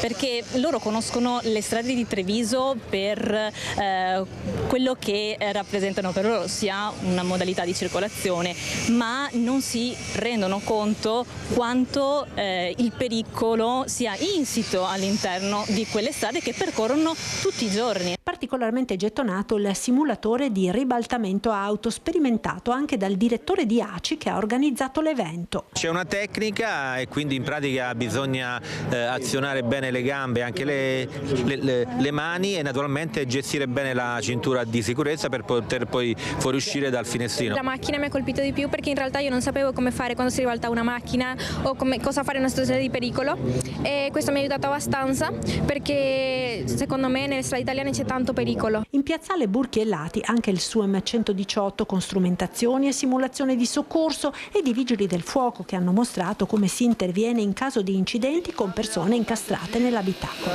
In auto si chiamano alcune cose, procediamo, parliamo in termini un po' tecnici e procediamo con l'intervento. Tante esperienze per formare utenti della strada consapevoli di comportamenti e rischi. Sono cose che uno fa normalmente, pensa che siano corrette, anche semplicemente attraversare in sella la bicicletta sulle strisce pedonali. È pericolosissimo. Oltre a farsi male se qualcuno ti investe, hai anche una responsabilità, per cui devi anche risarcire il conducente dell'auto al quale magari hai provocato dei danni. Ringrazio e saluto l'ingegnere Alessandro Meneguzzo, vice sindaco di San Donato di Piave, di essere con noi. Grazie per È rimasto con noi anche il direttore dell'ACI Treviso, Angelo Centola, perché bisogna unire le forze, non si fa mai abbastanza, non si è mai in troppi quando si parla di sicurezza stradale. Allora, ingegnere, cosa ci racconta? A San Donato come va? A San Donato abbiamo avuto abbastanza incidenti stradali che hanno riguardato anche la vita di tanti giovani che hanno perso la vita e hanno lasciato qua anche dei genitori che ricordano con strazio questi momenti tragici che li hanno attraversati, e noi oltre alle opere di sicurezza stradale che siamo obbligati a fare, perché una quota, questo è giusto anche ricordarlo, le quote che derivano dagli introiti degli autovelox, che adesso ci sono anche delle questioni su omologazione, autorizzazione che hanno un po' bloccato questa genere di utilizzo, sono obbligati per fare opere sulla sicurezza stradale che possono essere passaggi pedonali o ad altre strutture, ma sicuramente una quota importante è la formazione. Formazione verso i giovani, anche perché appunto essendo giovani non hanno esperienza, molte volte pensano che superare di un tot chilometri all'ora non è poi così rischioso, o anche bere un po' di più rispetto all'eccessivo. Siamo comunque giovani, cioè siamo in grado comunque di tornare a casa, ho consapevolezza delle variabili che posso trovare nel tragitto di ritorno. In realtà non è così. Abbiamo fatto alcuni incontri anche con la nostra polizia locale, con il nostro comandante, con il vicecomandante nelle scuole, con anche associazioni che si occupano di sicurezza stradale, per esempio l'associazione Alba è un'associazione del nostro territorio molto presente, e siamo andati nelle scuole, ho partecipato anch'io e vedo che molti studenti sono rimasti anche toccati da queste storie, da queste realtà. Io avevo fatto anche un discorso ai ragazzi dicendo vi ricordo che voi lasciate qua qualcuno, non parliamo soltanto di voi, lasciate magari qui un vostro genitore che porterà lo strazio nel cuore per l'eternità. Quindi c'è bisogno di consapevolezza del rischio che si corre, perché quando tu sei in macchina è come se avessi una pistola in mano, di fatto. È un'arma potente. Allora, direttore, cosa dice? Abbiamo visto questo servizio, grande partecipazione, le scuole arrivano, però poi questo cambiamento culturale dobbiamo iniziare a farlo tutti quanti. Non c'è età per un cambiamento culturale se vogliamo essere in sicurezza quando usciamo di casa. Prego. Ma io devo dire che su questa iniziativa che noi abbiamo fatto il 25 di marzo in Piazzale Burchiellati, i ragazzi ci hanno dimostrato che il cambiamento incomincia a esserci, perché anche sulla storia dell'autovelox che i nostri amici carabinieri hanno proposto, sono stati proprio i ragazzi a chiederlo. Quindi non è che sono stati invitati, sono stati loro, sono andati presso lo stand dei carabinieri, hanno visto tante cose che magari hanno suscitato la curiosità, però devo dire che tanti ragazzi hanno voluto provare, quindi si sono messi in gioco l'autovelox, e abbiamo avuto anche dei risultati, diciamo così, non aspettati, un po' inaspettati, però l'importante è far capire che queste situazioni servono per, come dire, migliorare la nostra capacità di guida, ma naturalmente cercare di salvare vite umane, perché il problema della sicurezza stradale è un problema molto importante e molto delicato, perché quando noi anche come ACI andiamo presso le scuole, noi diciamo queste sono materie che sono anche probabilmente paragonabili al latino, all'italiano, alla matematica, però se qualcuno sbaglia un'interrogazione di matematica può tranquillamente riparare. Se qualcuno magari anche per sua inesperienza oppure anche suo malgrado capita questa incidentalità, probabilmente non potrà, speriamo mai, non più riparare, perché qui è in ballo la vita umana delle persone. Quindi noi dobbiamo sempre dare un segnale e naturalmente la formazione, sono assolutamente d'accordo, ma la formazione mi permetto di tipo esperienziale, cioè coinvolgere in situazioni concrete questi ragazzi, perché poi alla fine assumono delle informazioni importanti per poter gestire al meglio, e io spero mai, però se dovesse capitare, al meglio delle situazioni di criticità che possono trovarsi durante la loro esperienza di come dire, utente della mobilità. Allora, sentiamo cosa ne pensa anche l'ingegnere Meneguzzi. Ingegnere, lei essendo vice sindaco siete anche responsabile della salute dei cittadini, certo. Però bisogna investire. Ecco, voi avete delle patate bollenti incredibili, voi dovete trovare casa, fare sicurezza, fare tutto e veramente risorse sono sempre poche. Quanto importante è investire invece sulla sicurezza? Stiamo parlando di persone, stiamo parlando di realtà che veramente quotidianamente incontriamo, ma se ognuno di noi esce di casa e si fa le proprie regole non ne veniamo fuori. Ma certo, parliamo anche non solo di sicurezza stradale, ma anche sicurezza, diciamo, nella città, io credo, no? È un problema che sta diventando sempre più grande, diciamo, anche a San Donà, perché è una città che sta crescendo. Do semplicemente qualche dato: San Donà di Piave nei primi anni 2000 era 30.000 abitanti, oggi siamo 42.000 abitanti, quindi è una città in forte crescita. Ormai siamo l'8ª città del Veneto, ci stiamo contendendo un po' con Bassano del Grappa per qualche centinaio di abitanti, e quindi siamo passati da paese e ci stiamo avvicinando sempre di più a una situazione di città. Quindi ci sono delle zone, diciamo, un po' d'ombra, ci sono i ragazzi che sappiamo sono alcuni, bisogna anche ricordarlo, il 95% dei giovani sono dei bravissimi ragazzi che si inseriscono, fanno sport, studiano, e poi c'è sempre la solita mela marcia, una parte di questi giovani che invece fanno parte del disagio sociale. Un secondo solo, perché si è inserito a Verona. Verona è una grande città con Daniele, poi le ridò la parola. Vai Daniele. Salve, buongiorno a tutti.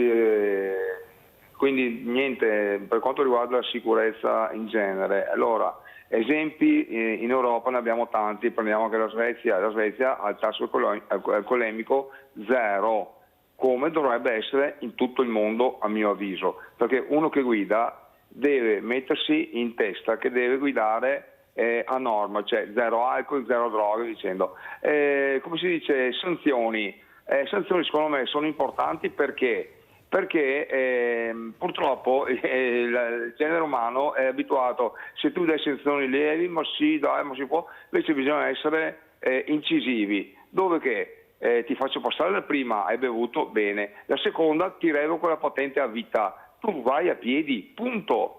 Quando hai questi esempi qua, vedrai che la gente segue a ruota, perché così si deve fare, c'è poco da fare, perché se poi mettiamo a sindacare, ma sì però 0,5, 0,8 e poi succede il morto e poi tutte le cose, cioè ci vogliono le leggi ben chiare. la gente deve recepire e adeguarsi di conseguenza. Poi con il discorso anche di limite di velocità, ci sono, con tutte le tecnologie che ci sono, sembrerebbe, da quello che ho capito, che qualcosa si sta muovendo, dove c'è un controllo satellitare sulla velocità, dove il tuo veicolo si adegua al controllo satellitare della velocità e di conseguenza non puoi andare oltre. Chiaramente bisogna rivedere un po' i limiti, bisogna rivedere un po' tante cose, però questo bisogna andare avanti e progredire, perché sennò rimaniamo sempre a piangere i morti e a discutere ogni giorno di burocrazia, ma è giusto o non è giusto. Grazie, buongiorno. Grazie a te Daniele, salutiamo anche Verona, perché è chiamato dappertutto, Padova, Treviso, Verona, dappertutto, Belluno. Allora, ingegnere, cosa dice? Ecco, questo cittadino è stato molto chiaro, l'investimento però dobbiamo fare anche un investimento mentale, ecco, un cambiamento culturale facendo un investimento mentale ognuno di noi, perché la cosa sta preoccupando. Adesso arriverà la bella stagione, noi abbiamo raccolto firme anche per l'albergo per i motociclisti, però in Europa ha detto che non è, ecco, all'ordine del giorno questa cosa, eppure stiamo parlando di sicurezza. Quanto importante è per un comune investire in sicurezza? È molto importante, stavo appunto dicendo, al di là della formazione che stiamo facendo nelle scuole o nelle opere, abbiamo avuto anche degli incidenti per esempio sulle strisce pedonali, no? Lì abbiamo messo degli impianti semaforici, ogni impianto semaforico incide nel bilancio per 20.000 euro e poco più, specialmente la struttura, quindi anche con questo bisogna fare inevitabilmente i conti. Abbiamo le entrate agli autovelox, di cui alla fine riusciamo a recuperare un 50%, un 10% deve essere destinato al proprietario della strada, che tante volte è la provincia o è lo Stato, a seconda di dove è presente l'autovelox, e l'altro 40% lo destiniamo per legge in opere di sicurezza stradale. Questo è un tipo di sicurezza, poi stavo dicendo che ci servono anche i controlli e quindi anche lì l'investimento sta nel corpo di polizia locale. Noi investiamo circa 800.000 euro all'anno sul personale del corpo della polizia locale, abbiamo aumentato l'organico da quando siamo entrati in amministrazione e stiamo facendo investimenti anche infrastrutturali, pensiamo anche alla videosorveglianza. La videosorveglianza siamo arrivati a 150 telecamere nel territorio, abbiamo fatto un investimento negli ultimi 3 anni di poco più di 250.000 euro, sono telecamere che vanno anche a fare il controllo della targa, quindi il controllo se l'auto è revisionata, se l'assicurazione è stata regolarmente pagata, quindi sono tutti controlli, diciamo, massivi che vengono fatti e vengono eseguiti dalla nostra polizia locale. Noi ci siamo limitatamente con le risorse che abbiamo a disposizione. Luciano da Legnago, vai Luciano. Pronto, buona giornata signora. Buongiorno. Allora, voglio essere breve. A me mi sembra che siano sindaci, polizie e tutto, giustificano troppo i delinquenti, ce ne sono troppi e non vogliono ammetterlo. Allora io dico una cosa, per pulire, perché ormai siamo stanchi di essere rubati, derubati, non si può andare per i giardini perché fanno quello che loro, spacciano droga davanti alla chiesa, eccetera, eccetera. Allora io dico una cosa, ho 83 anni, dunque sono mica nato ieri. I delinquenti stranieri si mandano a casa loro, è inutile che prendete le telecamere, eccetera, eccetera. Questi delinquenti vanno spazzati via a casa loro, capito? E la brava gente rimane qua. E i delinquenti italiani si mandano in galera. È inutile che stiamo a giustificare le telecamere, cosa serve relativamente, perché il delinquente è delinquente. Un mio amico l'altro giorno è andato al bar per prendere un caffè, tanto per dirne una, un pensionato come me, un delinquente straniero ci ha rubato la bici, l'ha tagliata con la catenella. Ma io, Mirella, l'ho detto e lo dico 83 anni, c'è niente da rimettere. Io prima di morire mi armo e chi mi aggredisce gli sparo per uccidere. No, dai, siamo per la settimana di Pasqua, Luciano, fai il buono che sei una brava persona, dai Luciano, che io so che dopo sotto questo orso c'è una brava persona. Grazie Luciano, caro, non sparare a nessuno per carità, fammi una cortesia. Allora, direttore, però veramente preoccupa, ecco, questa insicurezza che prova il cittadino, poi sentiremo anche il vice sindaco perché è reale ormai l'insicurezza. Sì, c'è una situazione generalizzata di insicurezza anche a Treviso, come abbiamo letto anche questa mattina sui giornali. Diciamo che la cosiddetta zona rossa è stata anche, come dire, allargata fino all'estate, e devo dire che diciamo, l'humus cittadino è molto, come dire, soddisfatto. Naturalmente sarebbe meglio e opportuno che le nostre cittadine vivessero in maniera un po' più tranquille, un po' più senza questo pathos e questa situazione un po' di insicurezza, ma naturalmente è una percezione e probabilmente la percezione deve essere, come dire, gestita al meglio. Quello che si può dire è che sinceramente la non sicurezza delle città poi diciamo è il volano di tante situazioni anche a livello economico, perché purtroppo se un cittadino non si sente sicuro fa fatica anche a uscire di casa, quindi noi dobbiamo cercare come collettività di creare quelle condizioni che questa percezione possa al più presto scomparire, perché vogliamo vivere in città tranquille in cui c'è una relazione sociale positiva e ottima. Allora adesso andiamo a vedere questo servizio FIDAPA, dove io ho incontrato il vice sindaco, che mi ha veramente colpito per una storia bellissima che ha raccontato della sua mamma, che poi vi racconterà, che mi ha impressionato e ho detto deve venire assolutamente in televisione a raccontarla, perché è bellissima la storia della mamma di questo vice sindaco che ha raccontato a questa importante serata dove le donne hanno premiato altre bravissime donne. Andiamo a vedere, poi sentiamo il vice sindaco. Si è svolta presso il ristorante Le Guaiane di San Donà la tradizionale cerimonia delle candele, evento annuale celebrato in tutto il mondo dalle sezioni della FIDAPA, la Federazione Internazionale delle Donne Professioniste e Imprenditrici. Un momento ricco di significato in cui l'accensione delle candele rappresenta l'unione tra le diverse realtà nazionali e internazionali in un ideale abbraccio che valorizza l'impegno delle donne per la crescita sociale, culturale ed economica.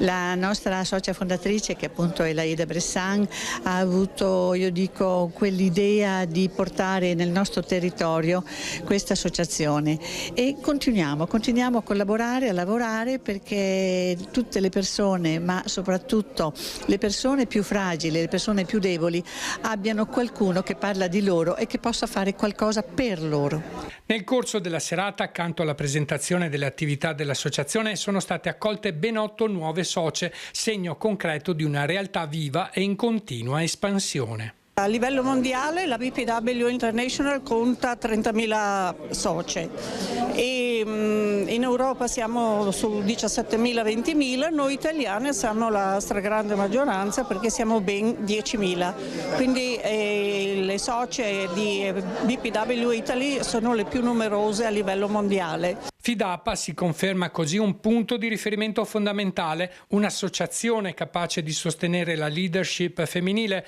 promuovere la parità di genere e contrastare ogni forma di discriminazione, la formazione e l'impegno sul territorio.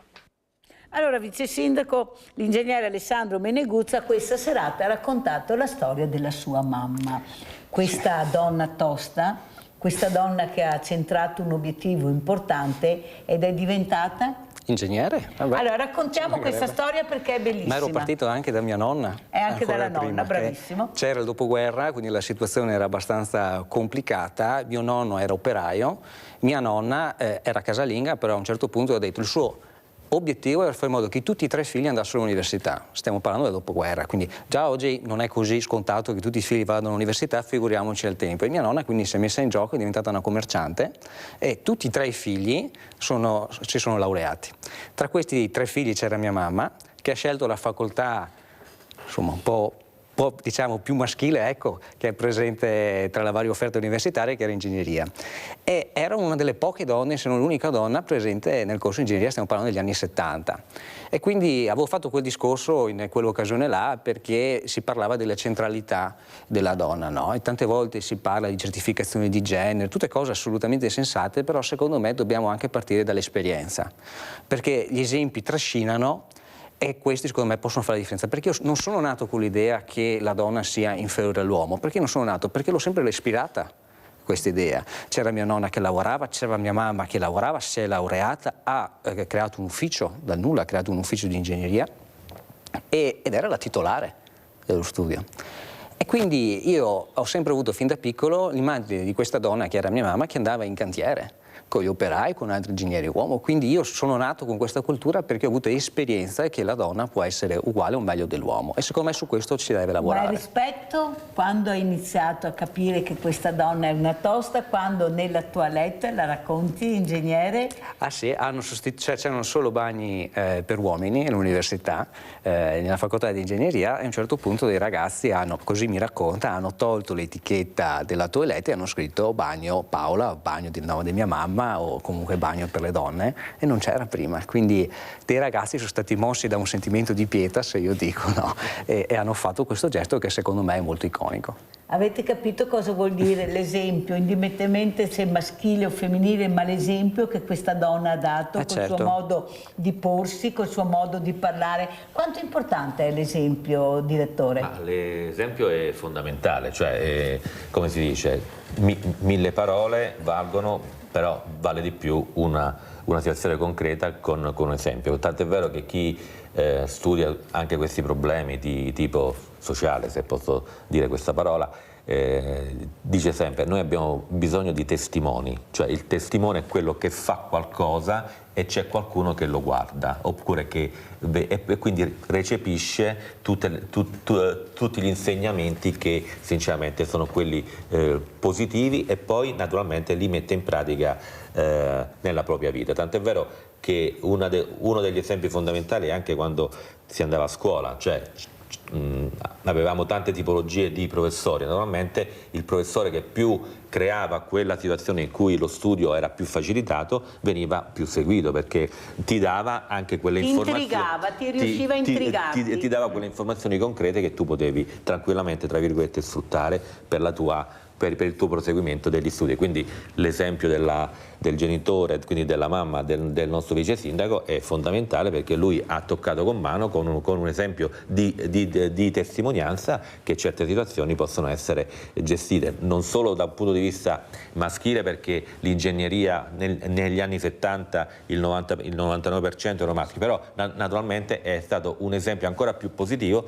perché l'essere femminile in un ambiente maschile ha avuto una esperienza di successo. Parità di genere. Un'altra cosa invece è l'edilizia privata, ecco, questa sicurezza che noi percepiamo in queste colate di cemento, ma soprattutto su un'ingegneria idraulica. Adesso arriveranno le piogge, guardate che aprile e maggio sono mesi terribili. Ecco, quanto importante è investire sulla prevenzione anche idraulica? Totale. Io lancio, è la più grande spada di Damocle che abbiamo sopra la nostra testa. Io l'ho ripetuto un sacco di volte. Io sono ingegnere civile del resto, quindi ho anche frequentato molti corsi di idraulica con personaggi come Luigi Dal Paus, che sicuramente conoscerete. Sì, e il Piave è uno di quei fiumi, quindi io naturalmente da vice sindaco parlo soprattutto della mia cittadina. Il Piave è un pericolo conclamato, perché dal 1966, dove c'è stata la piena, la famosa piena del 66, con circa 4.850 metri cubi al secondo, quindi provate a immaginare un metro cubo di acqua che passa in una finestra immaginaria in un secondo. 4.850 metri cubi che passavano per questa finestra sono arrivati nel 1966. Da allora non è stato fatto niente. Non è stato fatto niente, quindi se arrivasse la stessa piena di allora, le conseguenze sarebbero uguali se non peggio, perché rispetto al 1966 c'è stata una industrializzazione, ovviamente questo è un aspetto positivo, ma che è andato anche a impermeabilizzare il nostro territorio. E i danni, ci sono anche delle stime, delle valutazioni che sono state fatte, se arrivasse oggi la piena del 66 avremo 11 miliardi di euro di danni e più di 100 vittime. 11 miliardi di euro di danni che, ricordiamo, non pensiamo semplicemente agli interrati con la macchina del cittadino che è dentro l'acqua, ma ricordiamoci anche ai nostri impianti industriali. All'interno ci sono macchinari che costano milioni di euro, e quelli sono persi, e prima che l'attività produttiva cominci a diciamo, sollevarsi da una calamità del genere possono passare mesi, investimenti importanti, e nel frattempo i clienti delle nostre imprese, i clienti delle nostre aziende non è che aspettano. Magari vanno alla concorrenza, che sia quella tedesca, che sia quella cinese o giapponese. È un dramma che secondo me, io spero naturalmente di non vedere.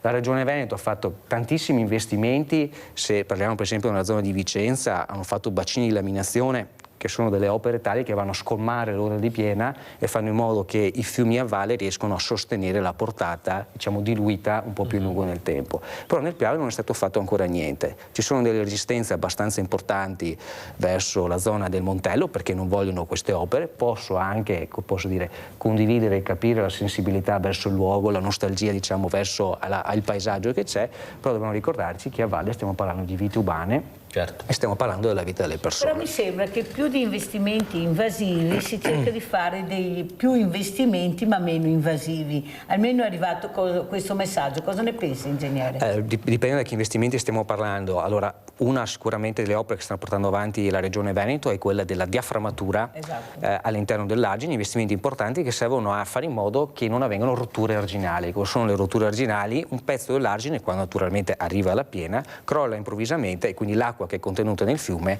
va sostanzialmente nella città, e questo è una rottura imprevedibile in un certo senso. Con la diaframmatura questo non può più avvenire perché di fatto c'è un muro di cemento all'interno che sorregge l'argine stesso. Queste sono delle opere importanti ma non sono risolutive, cioè sono risolutive per quanto riguarda la rottura arginale, non sono risolutive in caso di sormonto dell'acqua, perché se l'acqua arriva in eccesso però qualcosa si inizia a fare, perché prima era tutto fermo, adesso si inizia a fare. Allora io ringrazio tantissimo l'ingegnere Alessandro Meneguz, vice sindaco di San Donà di Piave, che avremo ospite ancora. Ringrazio ancora il direttore dell'ACI di Treviso Angelo Centola, che è stato con noi. Anche questa mattina abbiamo sentito tante cose, abbiamo imparato tante cose, e perciò noi ci vedremo domani mattina. Grazie ai miei ospiti. Ciao grande famiglia dei Veneti Schiacciati, oggi siamo a Padova e stiamo per incontrare Carlo, che questa mattina ci ha chiamato direttamente in trasmissione a Sveglia Veneti. Abbiamo portato anche la borsa della spesa che adesso prendiamo e la portiamo direttamente a Carlo e a sua moglie. Andiamo!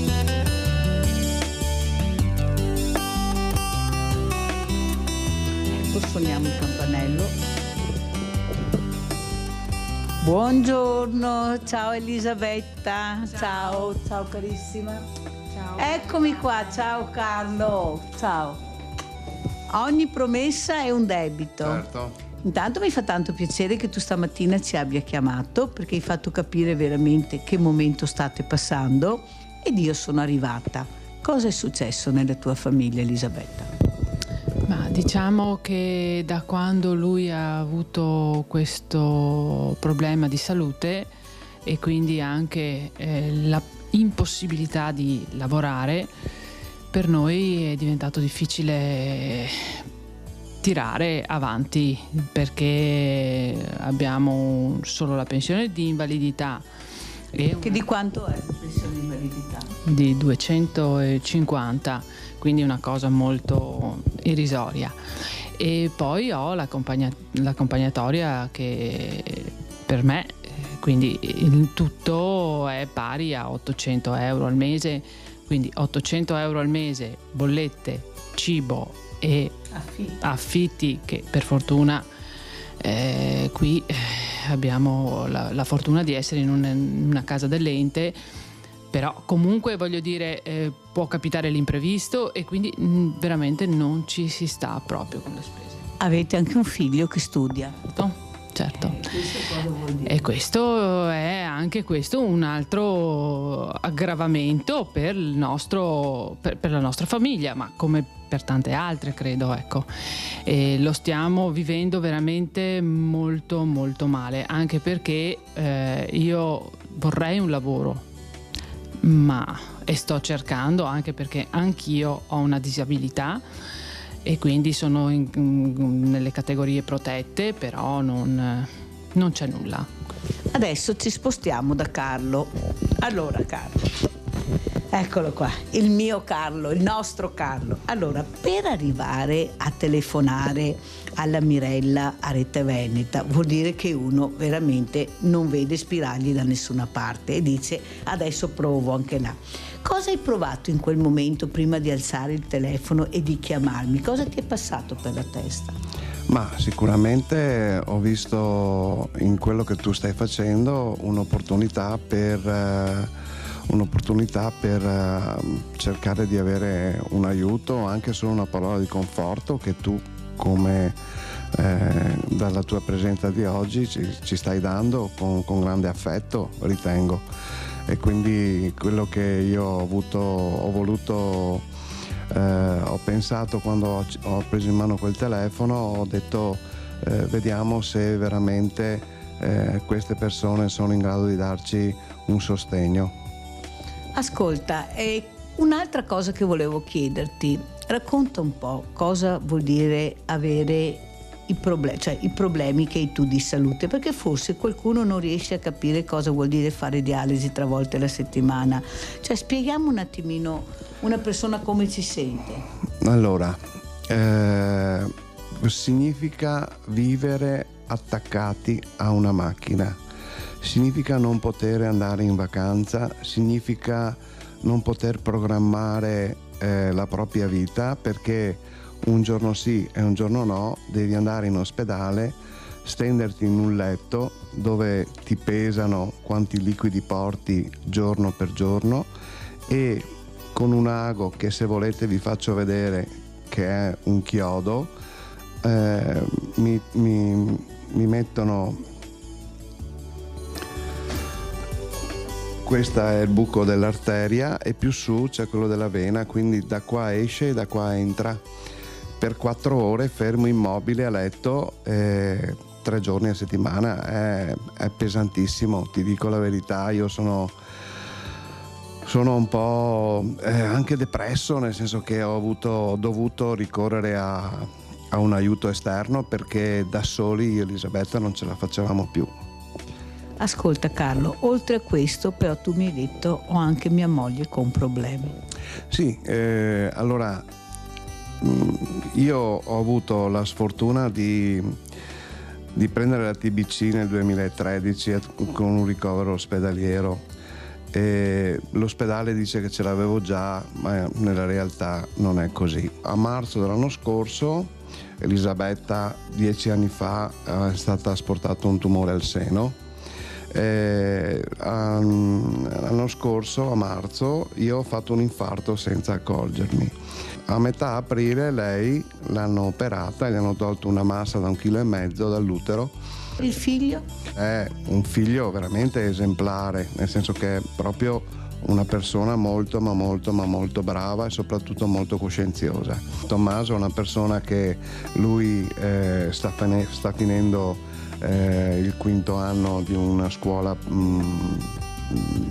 alberghiera, e però per darci un piccolo sostegno, ma soprattutto non essere di peso, va a fare il cameriere alla sera fino alle 3 di mattina. Bravo Tommaso, bravo Tommaso.